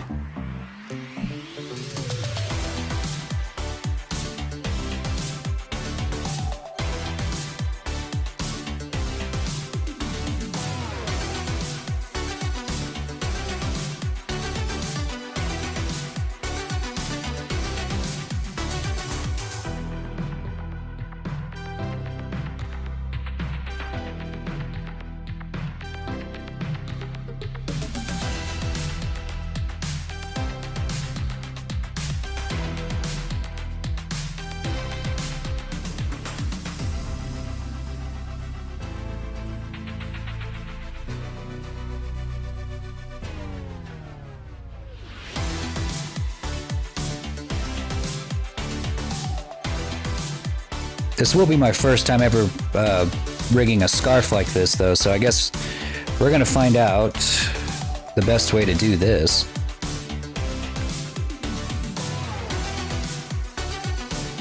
Maybe it's like half on the neck, half on the chest. We'll see.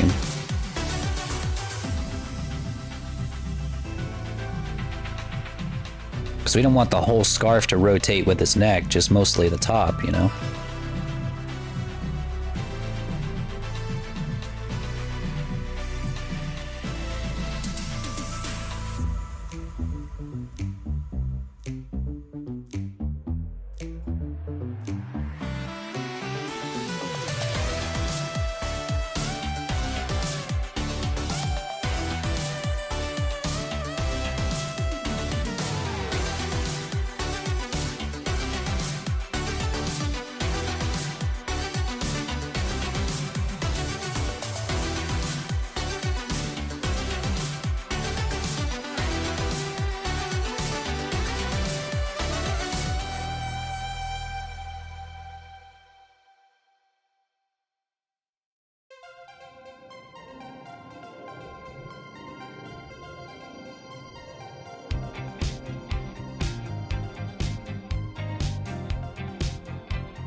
And I think I might use Magica cloth for the scarf back here instead of using bones.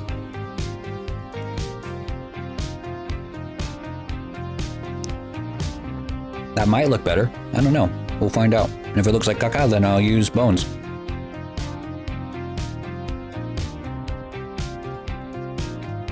Same thing for the belt down here.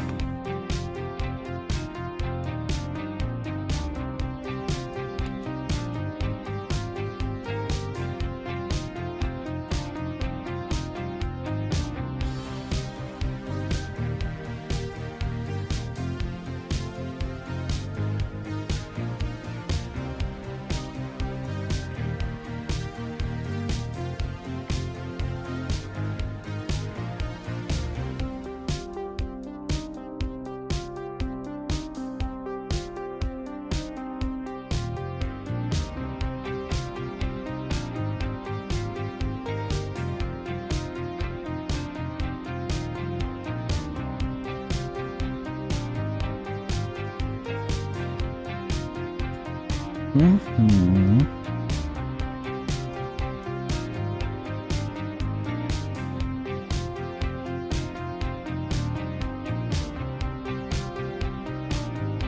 Beautiful.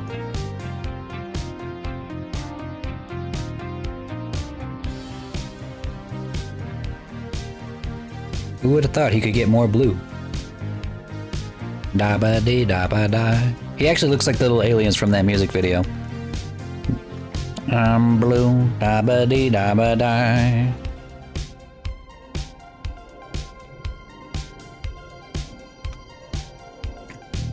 Now that song is stuck in your head forever. If you know the song, then it's stuck in your head for the next several months. You're welcome. I'm not sorry.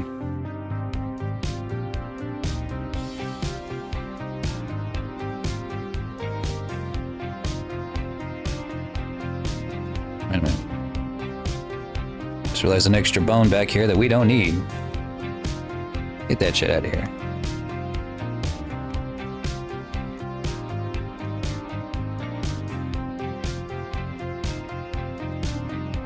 Might be able to do the rest of these automatically without having to do any weight painting of my own. Let's see if I get lucky. This might come out looking really good, or it might come out looking like caca, but we're gonna find out. How lucky do I feel today?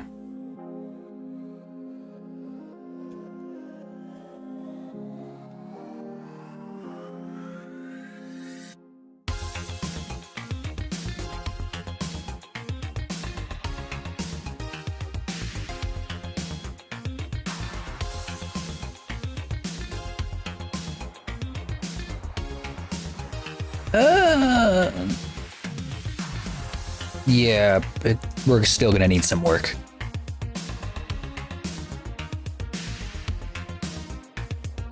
Just a little touch-ups, though.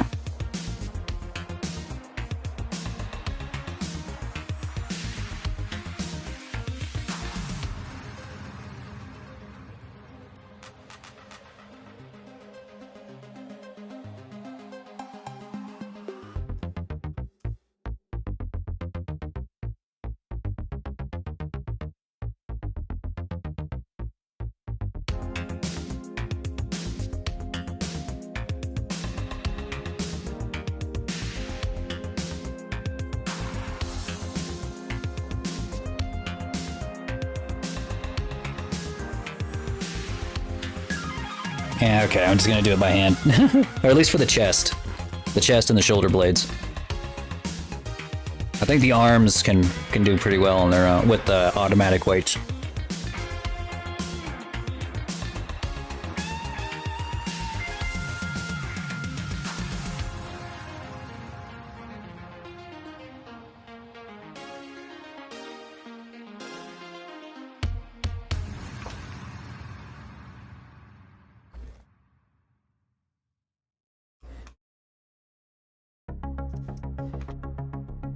I think it's just a little bit confused by the structure of the clothing. It's not a solid model all the way through. You know, you got a jacket with the shirt and all that stuff. So like the automatic weights just can't really handle it around the chest. Or it just doesn't know where to put the weights.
Yeah, that's better.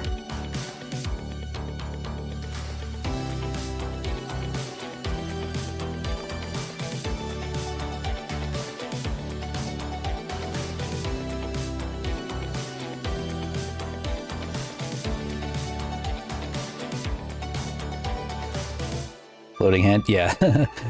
Yeah, we haven't weight painted the skin yet. We're still working on the clothes. The skin and the clothes are a different object.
We played Live a Life? No. Sounds like The Sims.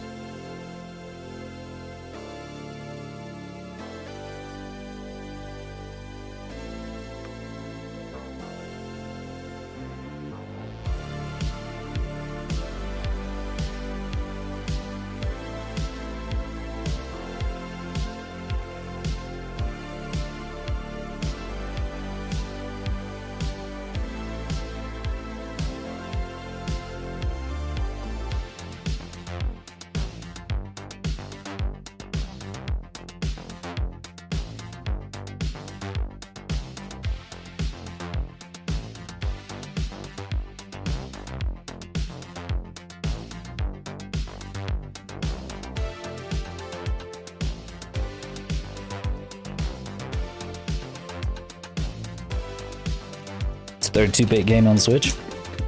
Oh, what's it about? Sell it to me.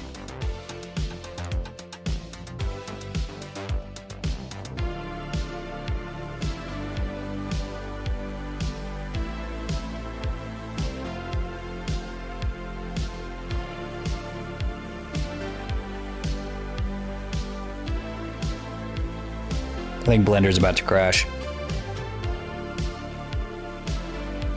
I don't know why, but it just froze on me.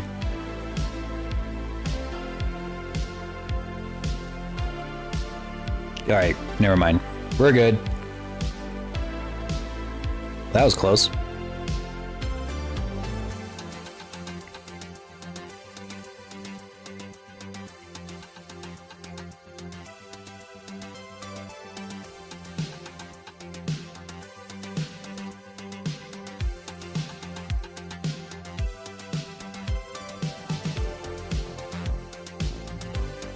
Different characters from a different time. Ooh, that does sound pretty neat.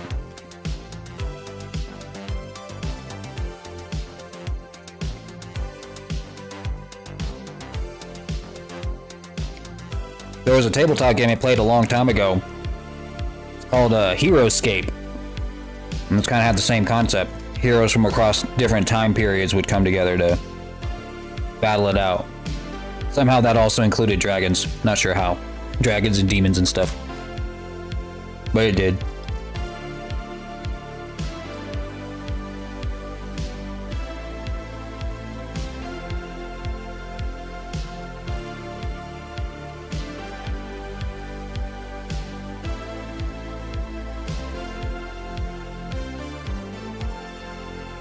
I'm really surprised that game didn't really catch on. I remember it being really fun, and like you can build your own maps, and they used hex tiles to do it. God, that was so fucking cool. I could never find anyone to play it with.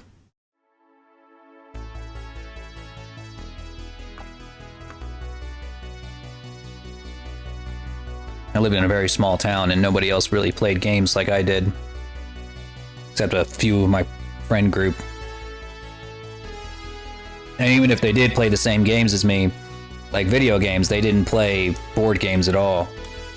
Which I don't blame them. They're expensive. You know, it's kind of the HeroScape's a little bit expensive to get into.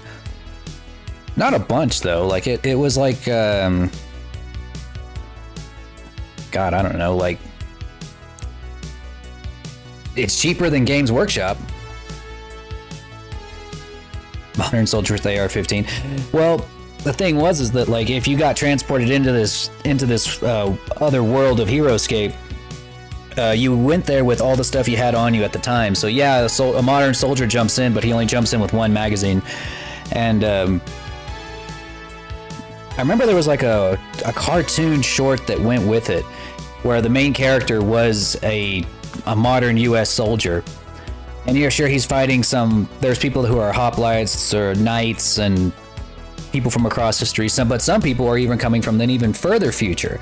And he feels inadequate compared to them because their weapons carry like really large magazines and his can only carry like about 32 bullets. And he's like, so do I waste all of my bullets on the hoplites, on the ancient soldiers, or do I use my bullets on something that is way more advanced than me? And it was pretty neat. It was a pretty neat idea. Like he's sitting there like, oh shit, do I use this on the dragon or do I use these bullets on the hoplites? I don't know. Like I really wish that they had like a full-length show. 32 kills, maybe. Hopefully. Assuming that like you fire it in semi-automatic mode and you go pop, pop, pop, pop, and then you'll hit all 32 times. But if you spray and pray, that's it. You might get 5 or 6 people. Assuming that you don't, unleash your entire magazine in a single dude. Which I'm sure that a trained soldier wouldn't, though. It's not very often that they do spray and pray. Bullets are expensive.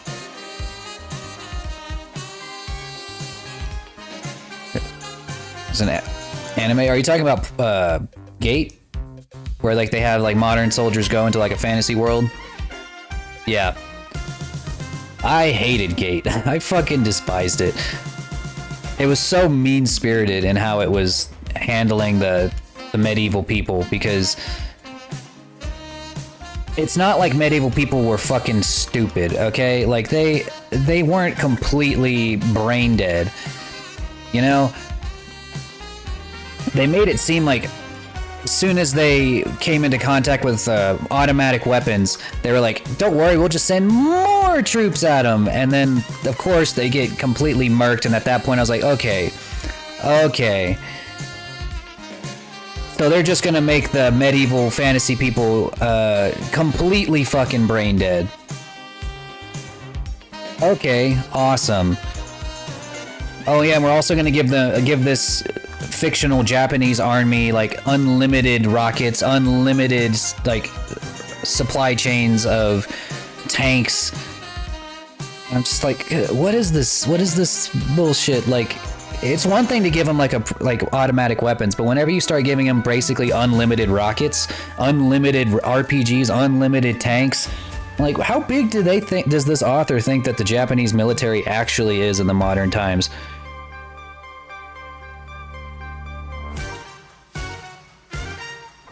My next future people for investment advice. Now you're thinking like a Back to the Future stan. We do stand Back to the Future in this community.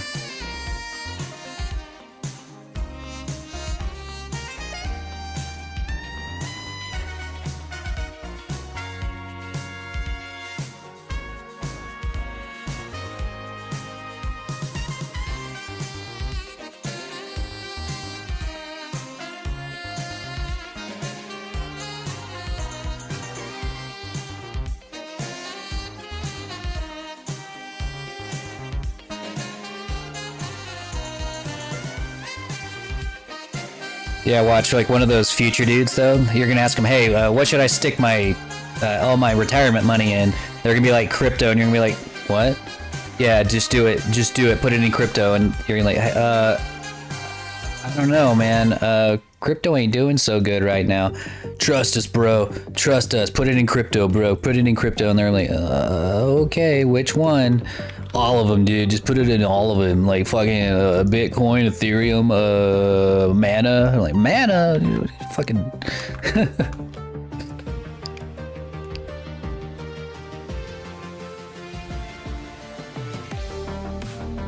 Because it turns out future people are just as bad at investing as past people.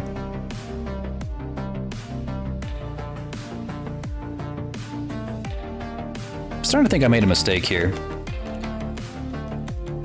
Yes, I did. I made his forearm really tiny. Should not have done that.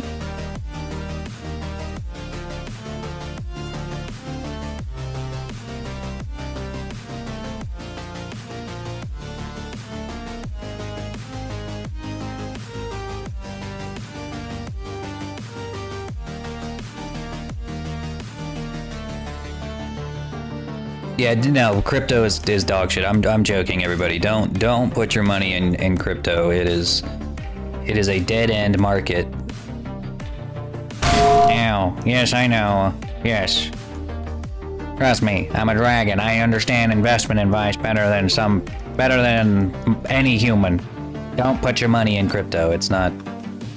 There may have been a time, like 5 or 6 years ago, where you might have gotten a return on your investment, but right now you're gonna go broke. Don't do it. Don't do it.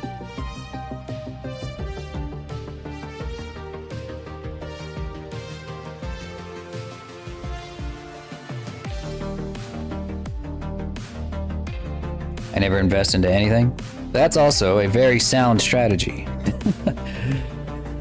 Can't lose all your money if you don't invest it in the first place.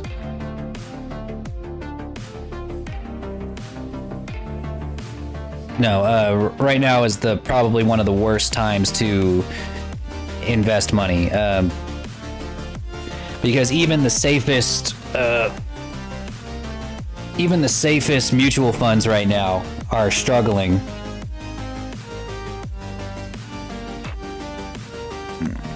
Because a lot of these tech companies are handling their money really stupid, but they're really good at convincing people that they're really good with money.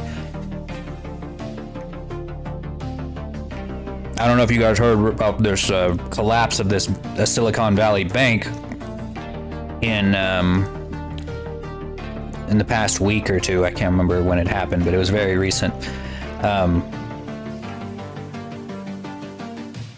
A lot of that comes from the fact that there are a lot of these tech bros who think that they're about to change the entire goddamn world, and they are convincing enough to convince investors that yes, we are going to in fact change the entire world with this brand new piece of technology.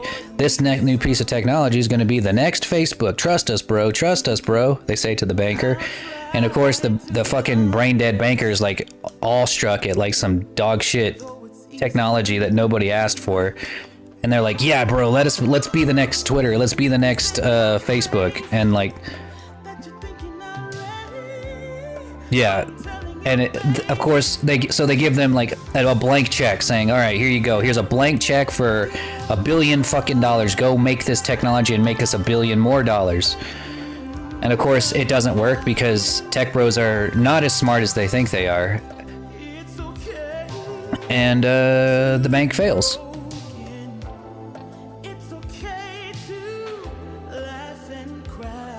So government had to bail out the banks. But that being said, that is a good reason why right now is a terrible time to invest. Don't do it. Just wait. Just hold up. Just hang on, bro. Hang on. Just keep your money in a regular bank account for just a little bit longer. Just a little bit longer. Of course, you have to have. That's the thing about investing too. Is you have to have money to invest. So if you don't have money, then you can't play the game. You know, which kind of sucks because not a lot of people have expendable income anymore.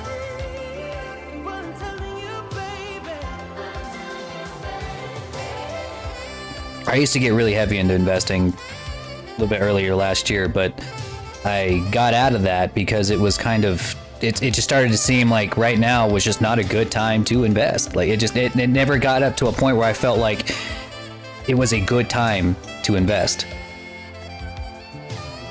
Tech bros should stick to not getting girls. Oh, don't worry, they're still not getting girls. I don't count the fact that they are buying women. That doesn't count. They still ain't pulling any bitches. Not really.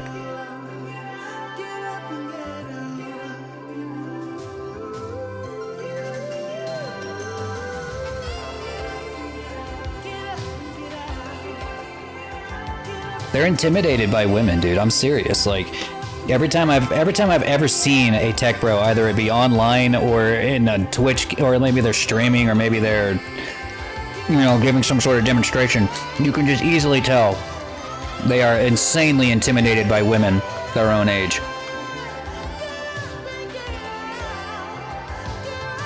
That's just the way. That's the way it is. It doesn't just having money doesn't change anything. Like Mark Zuckerberg, he's still just as like fucking dweeby as he's always been. He's just a dweeb with infinite money. Like, oh no, wait, no, don't invest in me. No, I'm a terrible investment. Oh no, you've ruined yourself. Oh God, all of this money. Oh well, I guess it's too late now. No takesies, backsies, no refunds. I'm gonna take your money and run.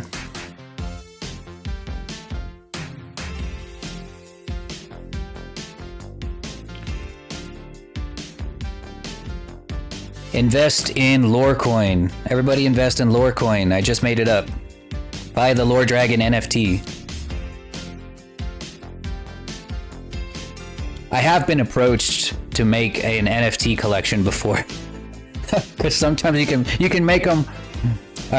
You make 3D NFTs, and of course I said no. But he was just like, the person who approached me for it was just like, yeah, bro, you make the NFTs, we'll distribute them, we'll split the profits. Something stupid like 60-40 and 60 in his favor, and I thought, are you fucking stupid? No.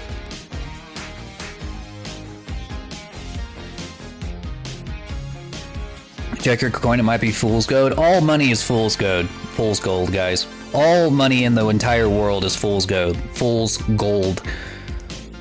All money is absolutely fake. The economy is entirely fake. Like, all of it is fool's gold. The only reason our society can continue to function is because we all agree that the economy is real. But the second that we're like, okay, but because there's nothing solid anymore to prove wealth. The lore coin.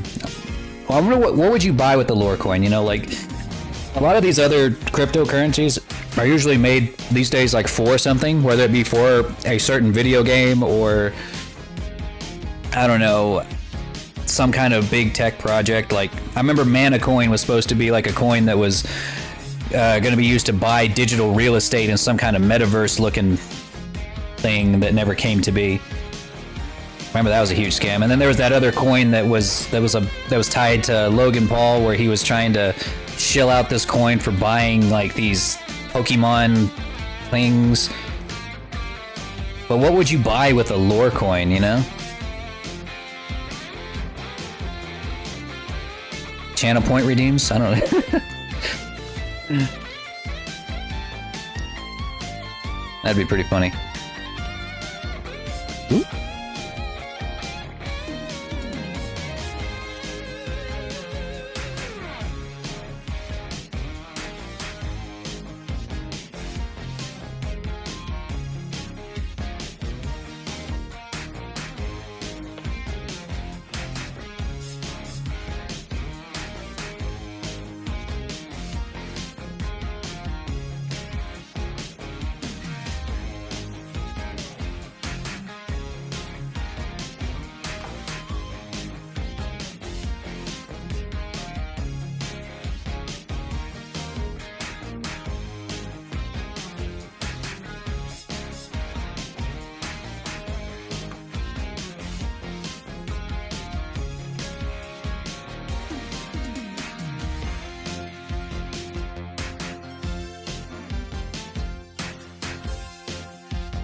Okay. I don't think I'm gonna do that this time. Sometimes whenever I make these models, I'll give them like ass bones, like those, so that whenever they sit down, their ass doesn't flatten. But because he's wearing a jacket, it's not gonna matter. You won't even see it anyway. So I'll just make this normal.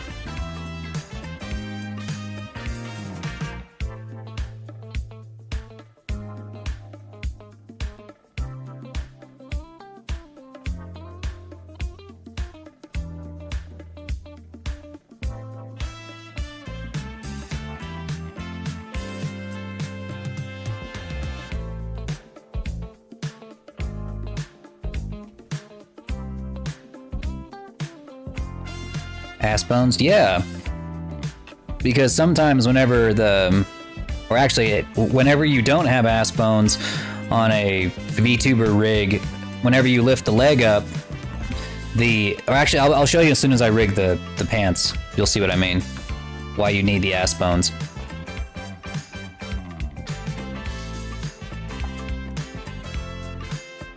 Whoops. Wrong bone.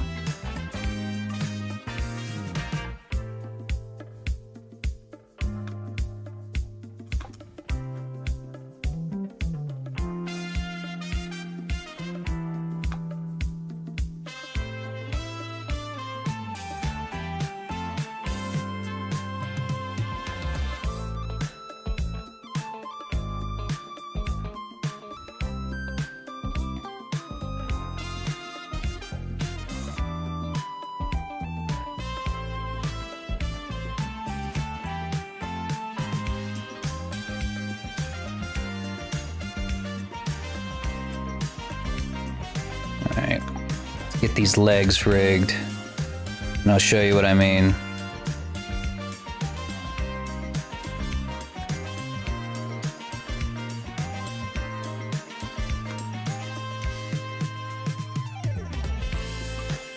Is this the body horror segment? No, the body horror segment's whenever I'm done rigging it, and then we contort it and stretch it and scale it in all kinds of crazy ways.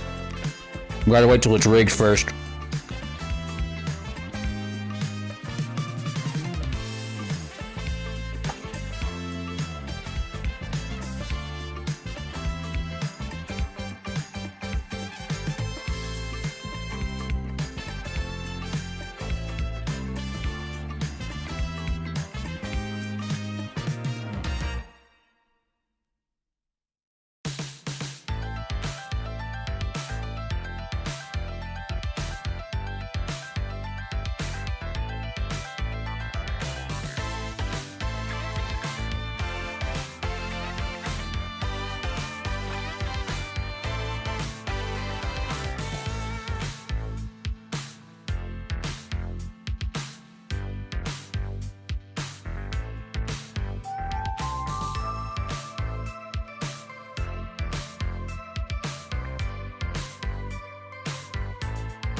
Okay.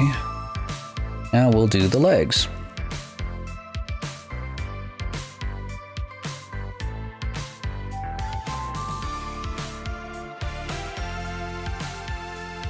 Actually,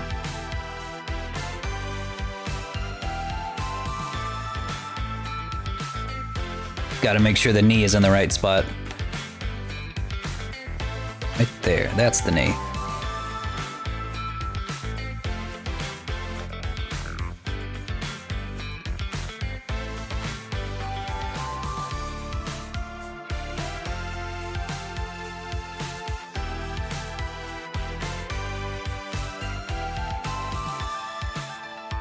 There we are.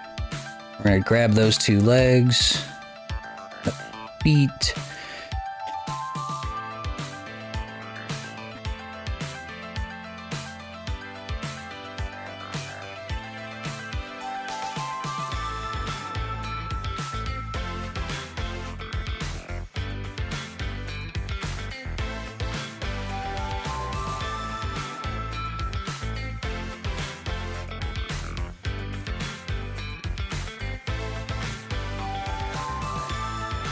Okay, so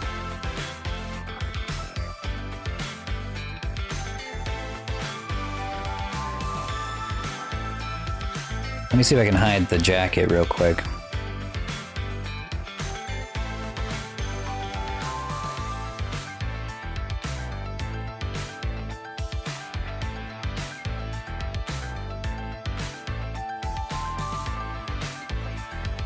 So whenever the leg comes up like this to do a sit, it kind of collapses the ass, makes it flat almost. So whenever you put an ass bone, yeah, flat, just like that.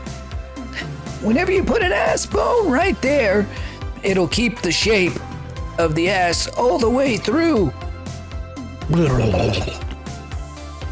So that's why we need an ass bone.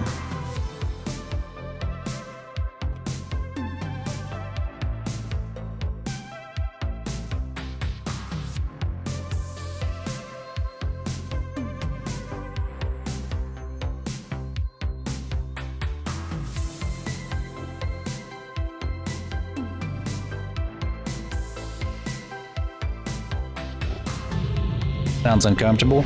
Yeah, trust me, it's very uncomfortable. Hey, Darthwing, how's it going? You only think you have a bony ass. You don't understand how bony VTuber asses actually are.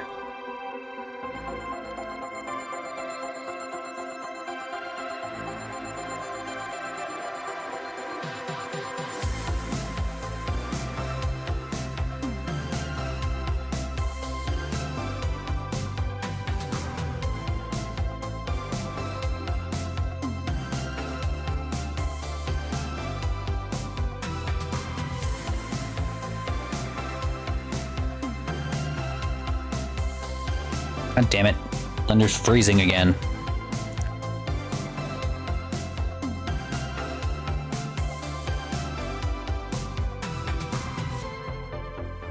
Stop, Blender.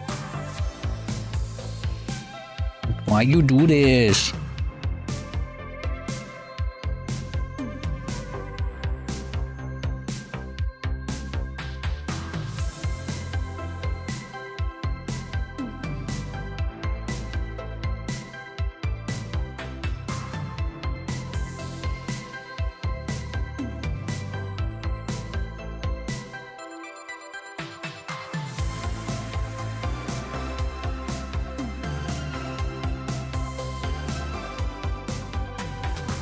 Oh my god, no.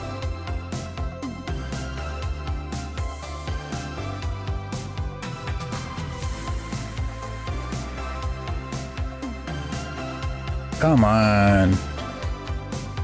No.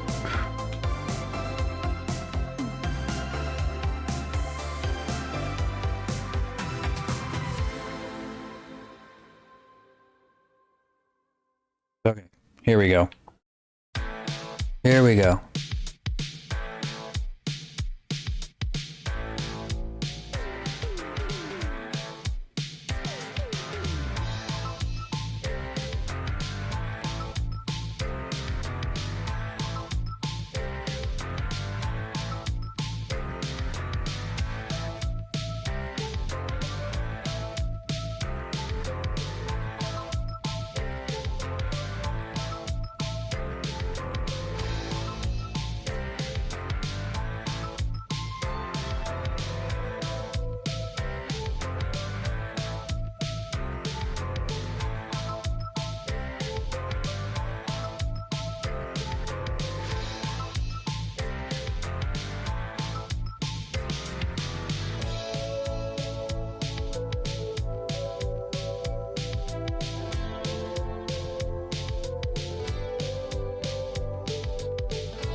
Alright, most VTubers are not gonna let their limbs move that much, so I think this is good. And usually the boots are pretty easy. Yeah. Real simple. Alright, so that is the entirety of the leg. The coat, I'm going to use Magica cloth to make it look really nice, so we don't need to... It's not going to move with the bones. Same thing for this little belt.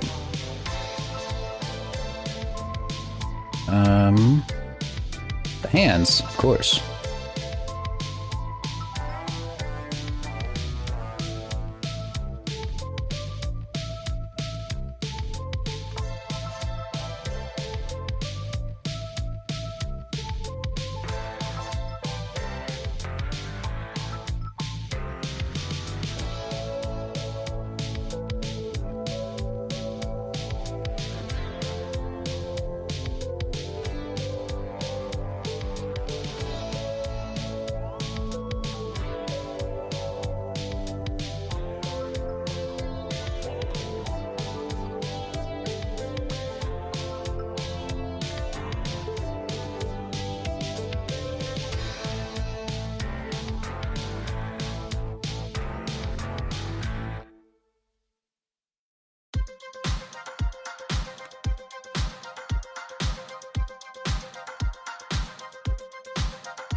God, I remember when this process used to take me forever. Take me hours to rig a hand.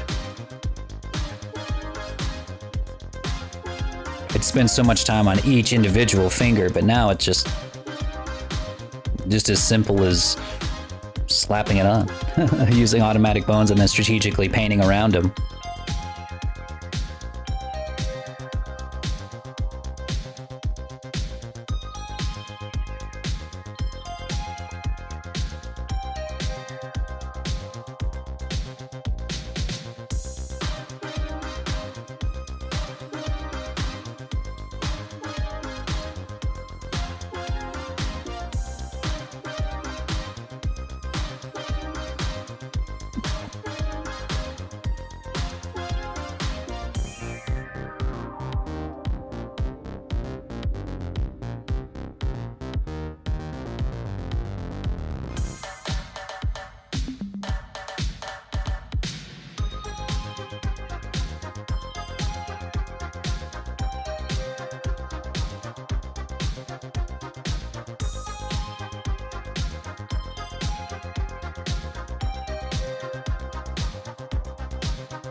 Make sure the glasses are on his face.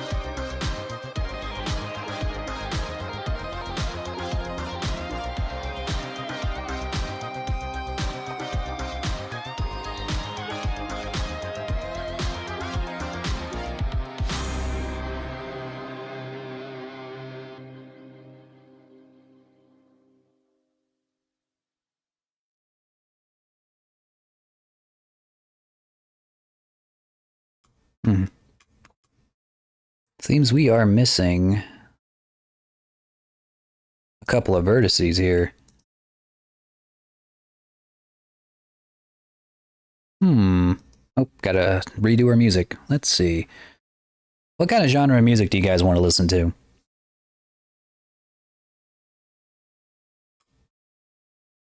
I'll slap it in here for you. See if I can find something in Epidemic Sound for you.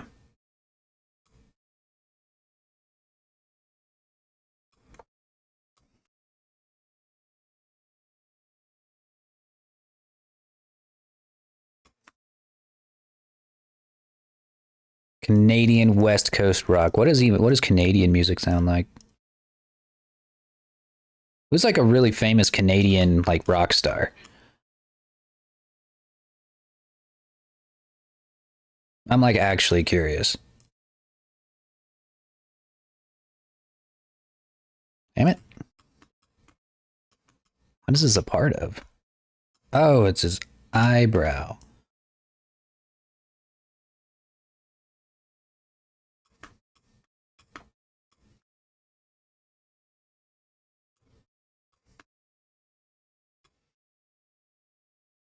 Really famous? I mean, just even a little bit famous. I'll take a little bit famous, really.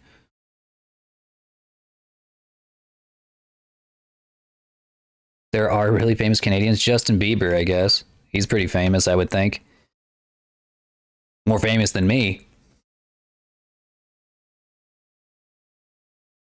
Stallone? I guess I don't know who that is. I don't really know a lot of pop culture icons.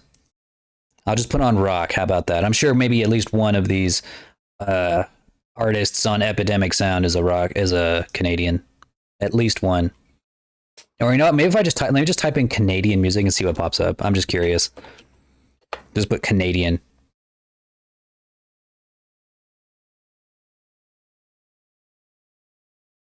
Not even a playlist came up. Never mind. You're Canadian? No, I'm not Canadian. No, I am not.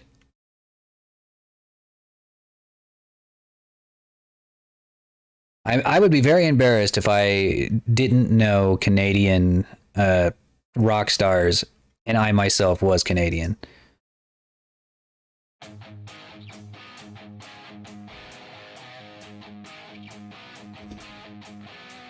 Alright. I believe he is rigged. Except for the bottom part of his coat, obviously, because we don't want that rigged. That's all going to be done later in Unity.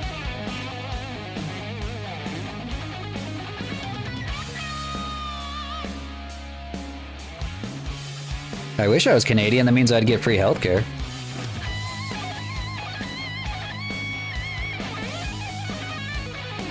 All of my friends who are Canadian have been very happy with the healthcare that they've gotten up there.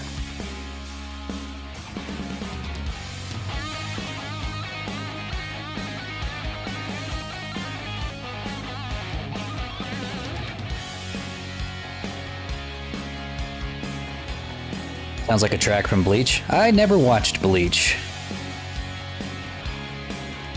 I was more of a One Piece stan. You can only really choose one forever long anime to love forever, and I guess I chose One Piece instead of Bleach.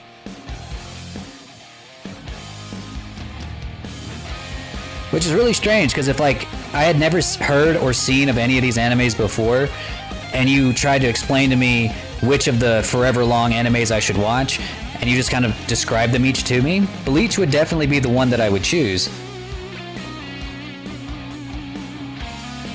Over One Piece, but I don't know. That's just how it happened. I found One Piece, fell in love with it forever, and here we are.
Okay, he is rigged. I think he is ready to send on over to Unity.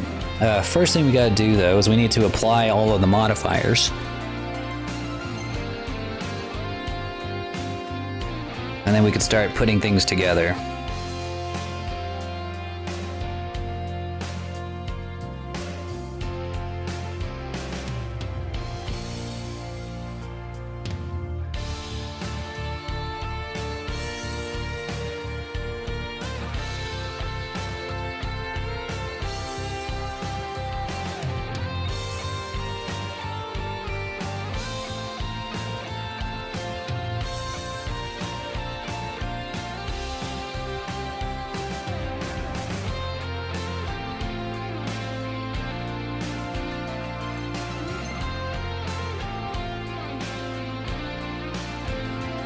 Average size?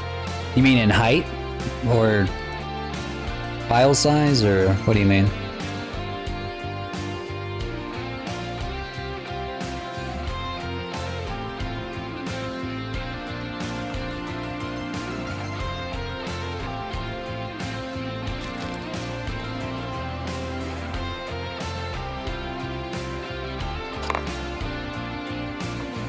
File size? I don't know. I have to check to see what the file size after it's all ported and done is. I could tell from like I guess we could figure it out with the FBX files, because like whenever you export it to Unity, it comes out as an FBX, but whenever you're done porting it in Unity and turning it into a VTuber model, I guess it depends on how many different bells and whistles I've put on it, how many animations it has, how many textures it has. If it has a bunch of interchangeable outfits, it's going to be way more than somebody else. Let me just take a look through some of these other commissions I've made.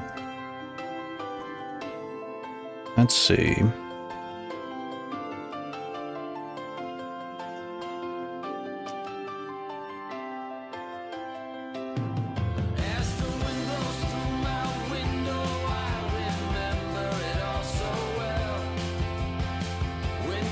I'll show you.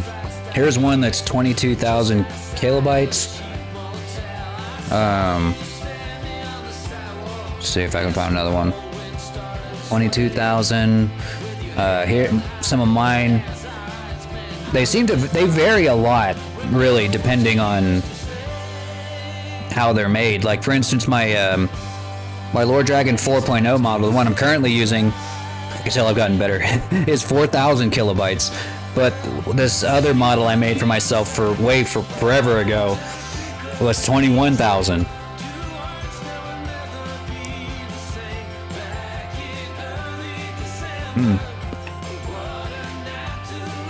Not exactly sure what made that one so much more than my current model. It definitely is.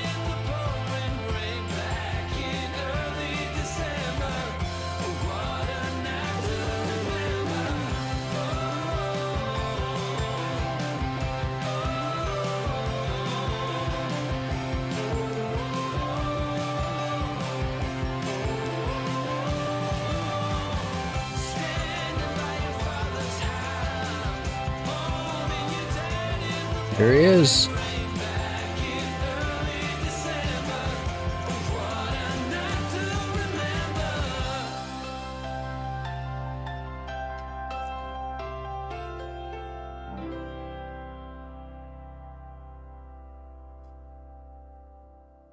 Okay, now, what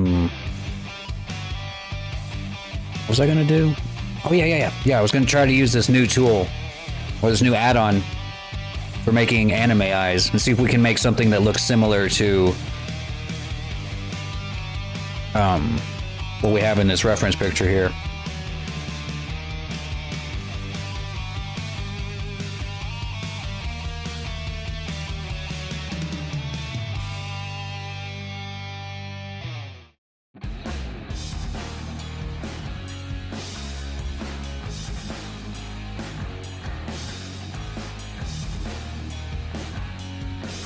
Hang on, I gotta download it.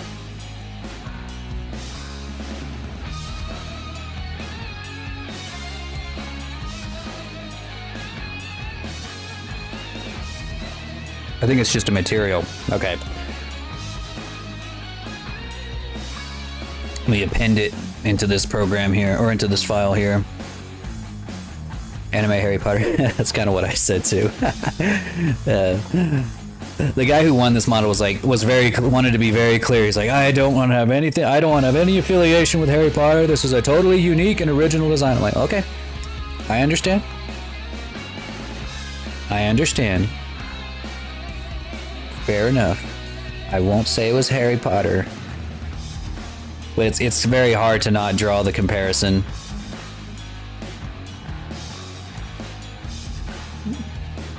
Let's see.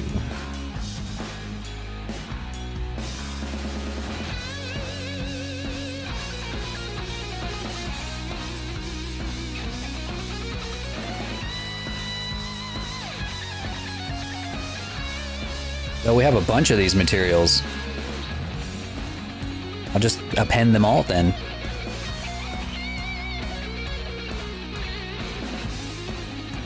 J.K. Rowling hater tries so hard. I don't think anyone needs to go that hard. I hate the bitch, but you know, if I made a model that looked like this and someone said, "Hey, it looks like Harry Potter," I'm like, "It kind of does," and then just leave it at that. You know, I wouldn't try to distance myself and be like, "It kind of does, huh?" And then just leave it at that.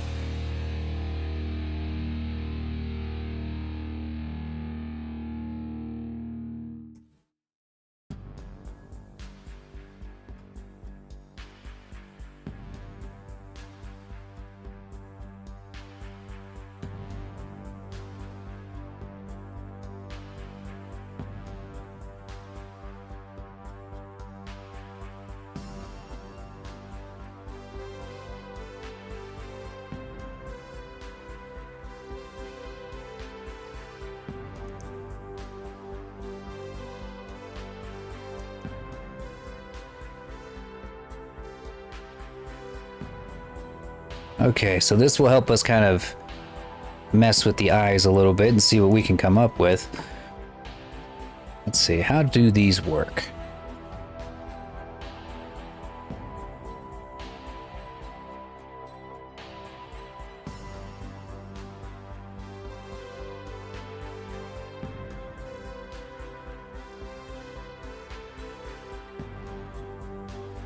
All right, they're loading in. What happened to separating the art from the artist?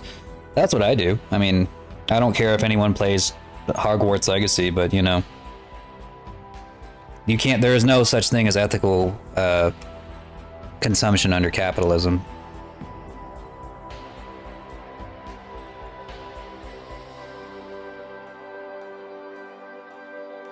I don't care about the game or I don't care about the books. Turns lore into a phrase. Shut up. I'm a furry artist, not a furry. There's a difference. Oh. Or, I'm not a furry, I'm a scaly. There's a difference. Oh.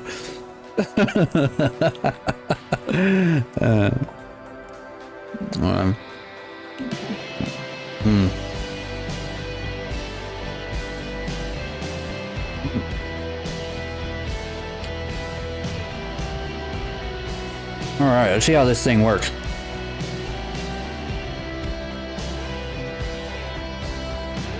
Looks like they've given us a lot of different formats for making anime eyes, but this is not how I make mine.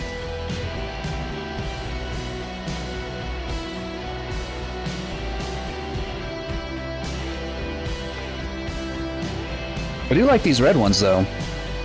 Not gonna lie, I might actually use these for me. Use something like this for myself.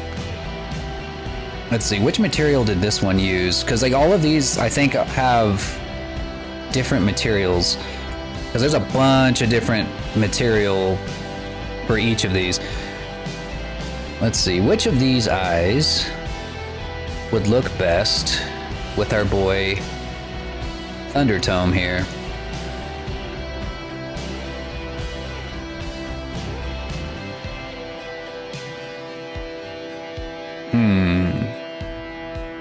This is a lot of shit, you know. Painting something like this is gonna take a long time. The rainbow?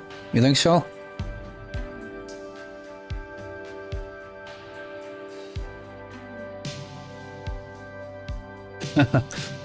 Looks pretty funny. Don't worry about the color, because we're gonna be able to change the color.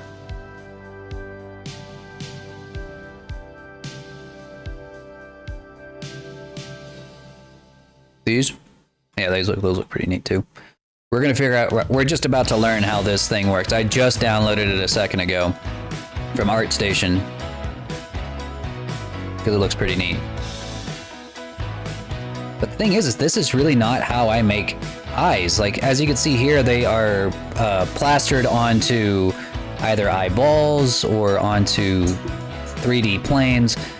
So this would be good for renders, really, but I don't think it would be very good for... Well, what we could do is like end up like generating the eye, taking a screenshot of it, and then yeah, taking a screenshot of it and then applying it onto a texture, but we won't be able to use the procedural texture on its own, I don't think. Yeah, he's got a very stylized pupil. I've seen this style before. I don't think that this generator tackles this one.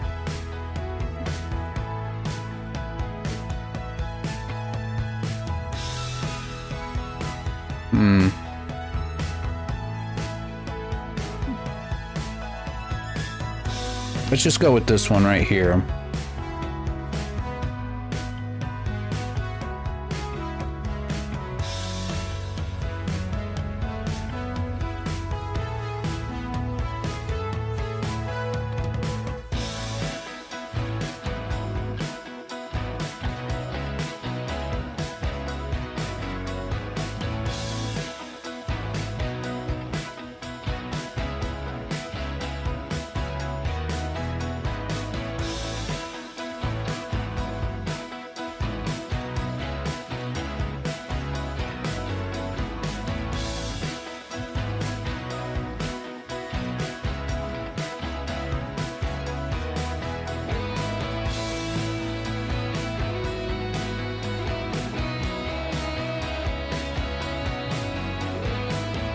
Anime Harry Potter with Sharingan.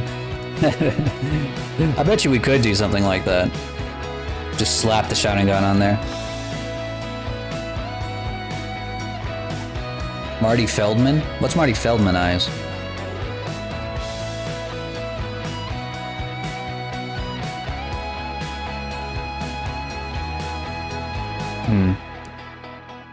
Let me see if I can just find an image somewhere that looks similar to that. Like, if I just Google purple anime eyes, what can I find here? Purple anime eye PNG. Cause not gonna joke, not even gonna lie, if I find like this exact image somewhere on Google, I'm just gonna use it.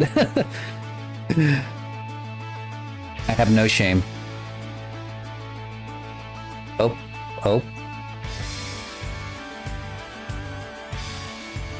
Almost. Very close.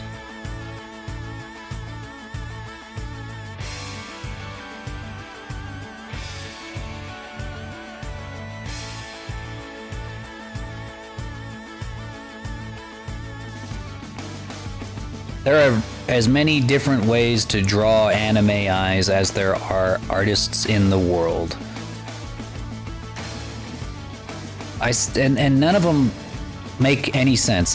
Half of them don't make any sense. Like whenever you look at the actual iris in isolation, you're just like, how is this supposed to be an eye?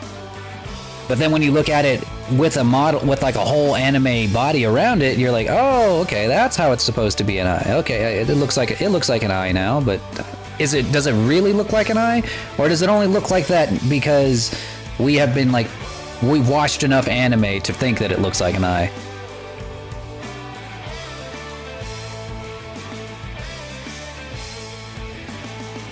Igor from Millbrook's young. Oh, okay. Okay. I can't. Yeah. Okay. Okay. I should have known that one. But then again, I'm not that old, so maybe I shouldn't have. Let's see. Thundertome.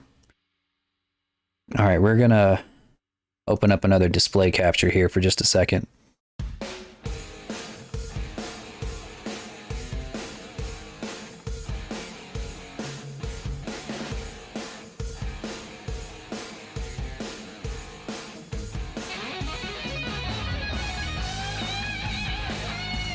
All right, I'm just gonna use paint because Photoshop takes forever to open and I don't need that much power for this.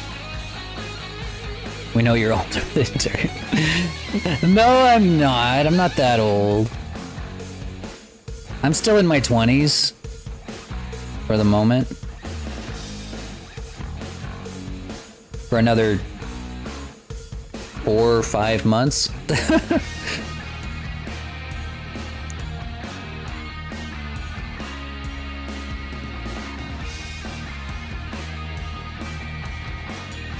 Alright, this eye is like way too bright.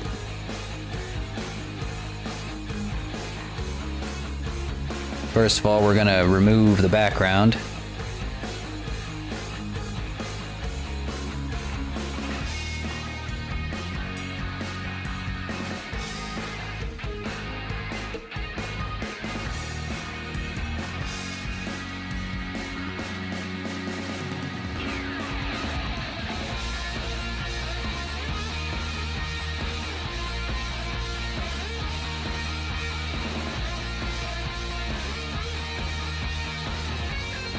What if that sounds like rationalizing? It is rational.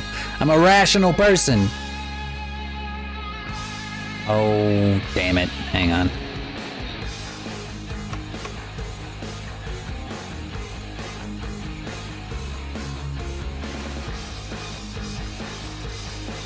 Sailor Moon villain vibes. I don't even remember. I don't know exactly where I got this from, but that's probably where they were inspired from. I feel like Sailor Moon, right, like, has inspired the art style of many an anime.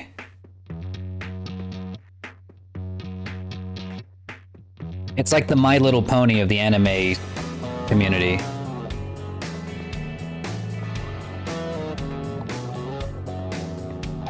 We don't really have. Do we have like a term for people who really like Sailor Moon, but they wouldn't like, kind of like how bronies really like My Little Pony, and it started off like ironic, but now they're like super into it.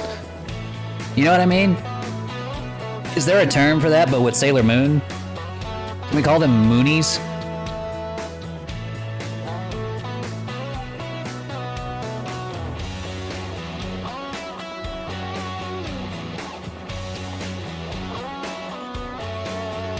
I'm gonna call them Moonies.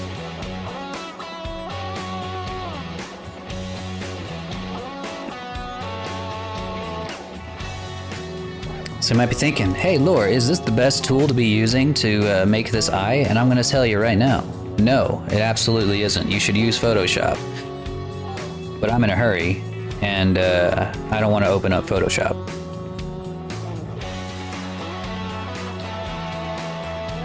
Weirdos?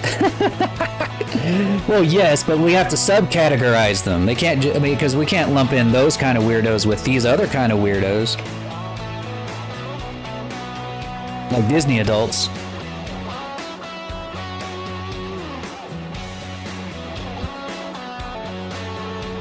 We have to be thorough with our categorizations.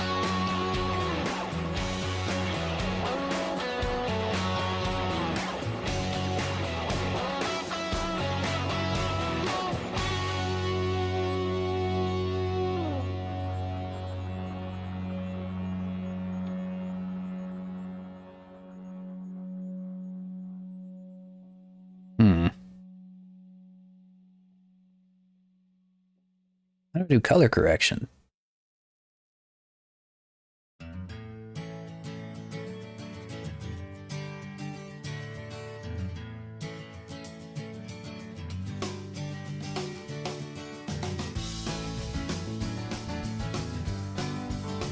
Okay, guys, I may have. Okay. Maybe I should have used. Maybe I should have used Photoshop. This is not working. This is not working.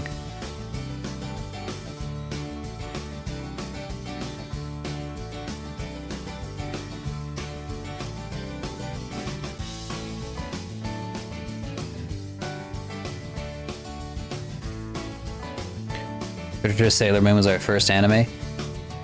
That's fair. I mean, Toonami like showed a lot of us our first anime without us even knowing it, you know?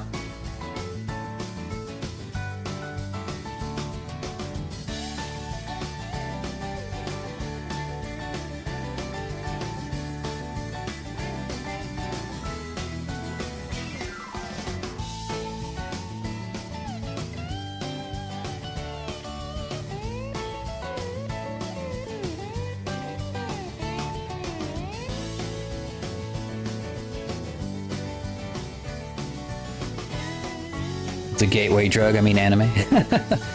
Yeah, same with Dragon Ball Z. I feel like it did the same with Dragon Ball Z for sure.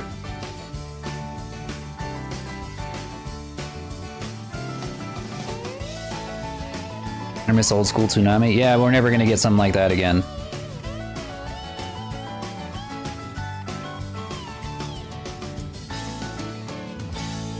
I don't think. I'm gonna put just like a big purple spot right there.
I always consider Dragon Ball Z to be like the McDonald's of anime. You know? It's not that good, but goddamn it, you're probably gonna have more of it in the future and you're gonna like it. You're gonna go back to it and you're gonna like it. You're gonna be like, some DBZ, even though you know in your heart it's not that good. It's definitely not good for you. But you're gonna go back because you want some DBZ nuggies. And that's okay. It's okay.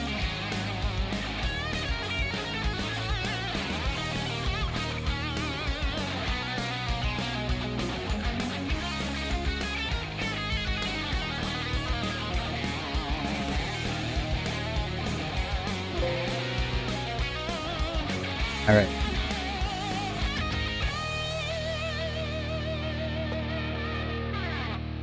We're gonna make a new Canva image here, make it a...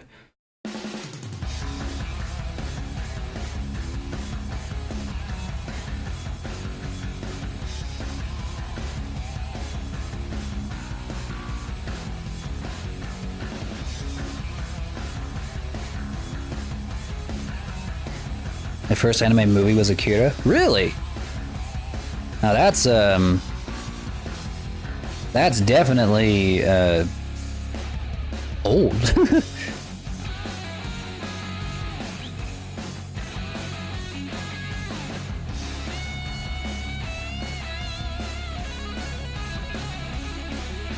I don't think I've ever actually seen Akira. I should be ashamed of myself.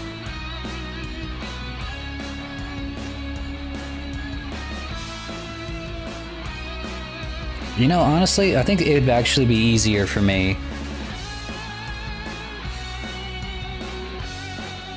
Yeah, I'm not actually going to use these.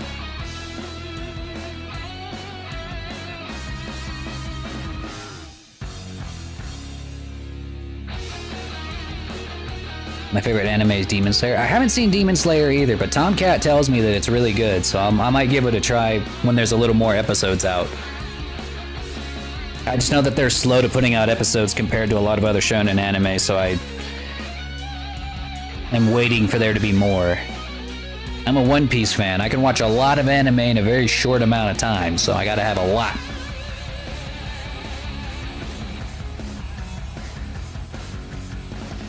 And if I have an afternoon free, I'll probably sit down and watch it eventually.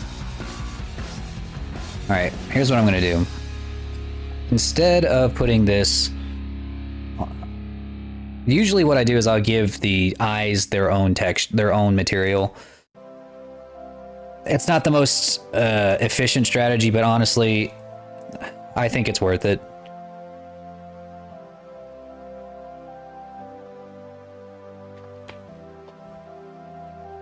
And it's just simple.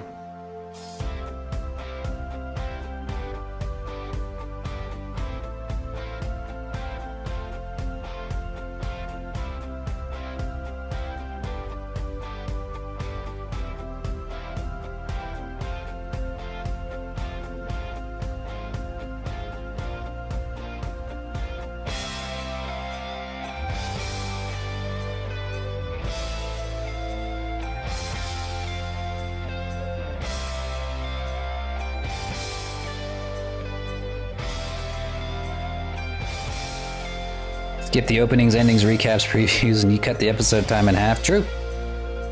True. Just the way I like it.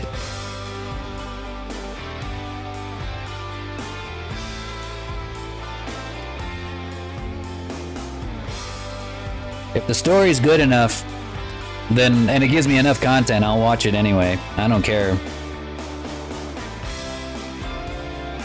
You gotta understand, I spend all of my days, every single day, working from my computer for hours with nothing to watch. I can, or you know, with just all the time in the world to watch while I work on models. So I can sit here and watch just hours upon hours of anime every single day if I wanted to. So I don't care if there's a bunch of, you know, intros, outros, or whatever. I just turn it on and listen to it like a podcast. I don't know if you're here on my second screen. Now I can understand why a lot of people who maybe not, or maybe a little more casual watchers of anime probably would hate that. But I don't mind it. Especially because, like, if the anime is good enough, like One Piece is good enough that I, like, you know, I'm willing to forgive them for that. But I will not do this, I will not do that same charity for Naruto or Fairy Tail. I couldn't do it. It just didn't capture me enough to forgive the whole shonen stuff.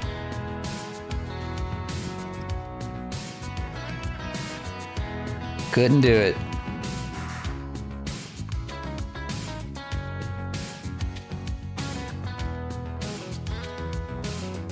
Damn it.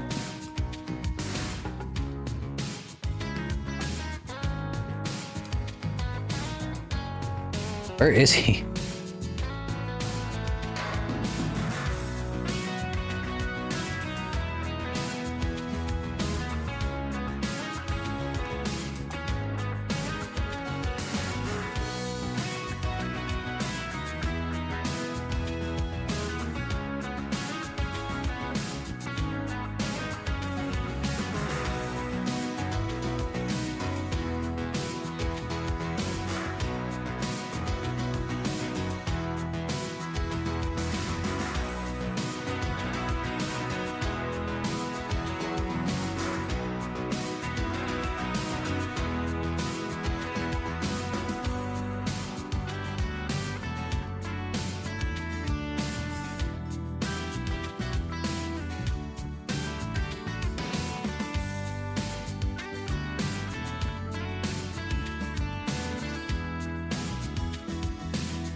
Alright, we'll edit this image a little bit more in Blender.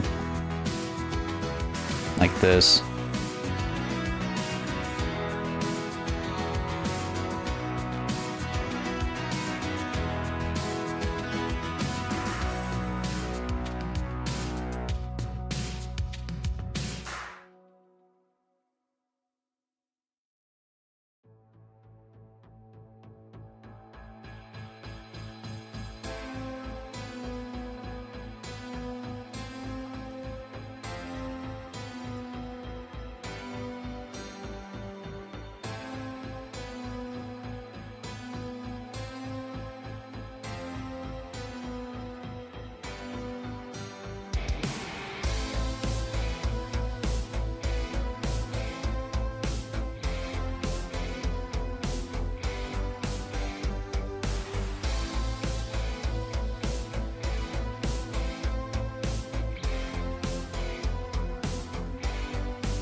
Okay.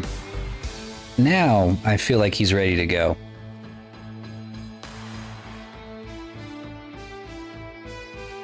He's rigged. Now let's send his ass over to Unity. What time is it? You know what? I think I'll port him next time. I want to play some video games. What do you guys say? You want to play some Elden Ring? Change of pace. This is our boy right here. This is Thundertome.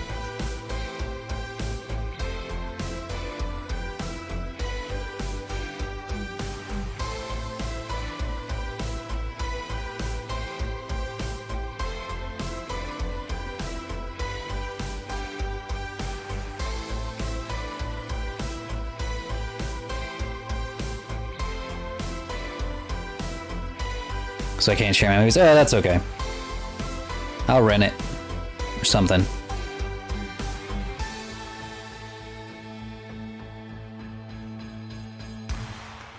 Oh, that is another thing I have to do. I need to put the gradient in his hair.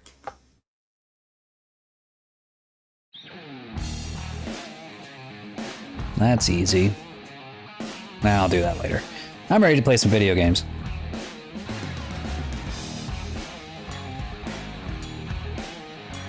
Did really good. Thanks, Jen. I appreciate that.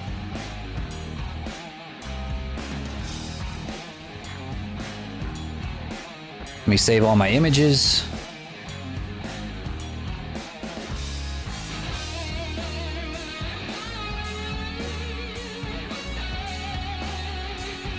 I think we're good. Okay. Alright, everybody. I will be right back. I'm gonna use the restroom and pick up a snack, and then I'll come back and we'll play some Elden Ring. Actually, what time is it? Dang, I've been live for 4 hours? Damn, almost 4 hours. I better go make dinner, actually. I don't think I'm gonna have time to do another Elden Ring stream. I thought really I was gonna have this guy done in 2 hours. Talk about delusional. I guess because I didn't realize that he wasn't rigged yet. I thought for sure that all I needed to do was hop in here, paint the chains, give him the F and the D and the, you know, maybe paint some details on his face, and that was it. But no, I ended up having to rig him too, and I guess that took a lot more time than I expected. So we might not have time to do Elden Ring today, but we'll do it again. We'll be back at it again on Tuesday for sure. I think on Tuesday, what are we working on? What are we working on? Who's next up in the queue? I think on Tuesday we're actually getting started on a Sonic OC commission. And I know we haven't had one of those in forever. You guys haven't seen me work on a Sonic OC commission yet, have you? I don't think you've actually seen me stream it before. But this one's going to be really cool. It's going to be a Spider Sonic OC.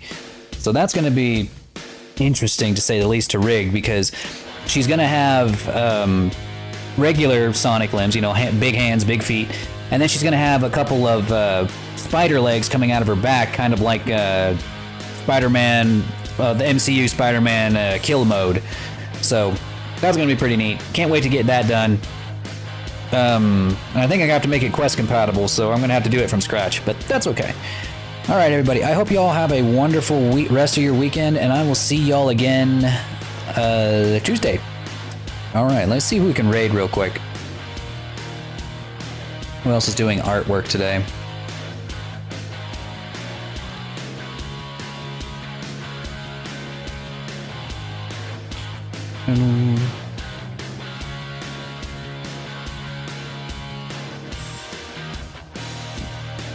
Actually, since I was going to play Elden Ring, I'll send you guys over to my friend Jen. She's playing Dark Souls 2, so that's close enough, right? Alright, everybody, I'll see y'all next time. Peace.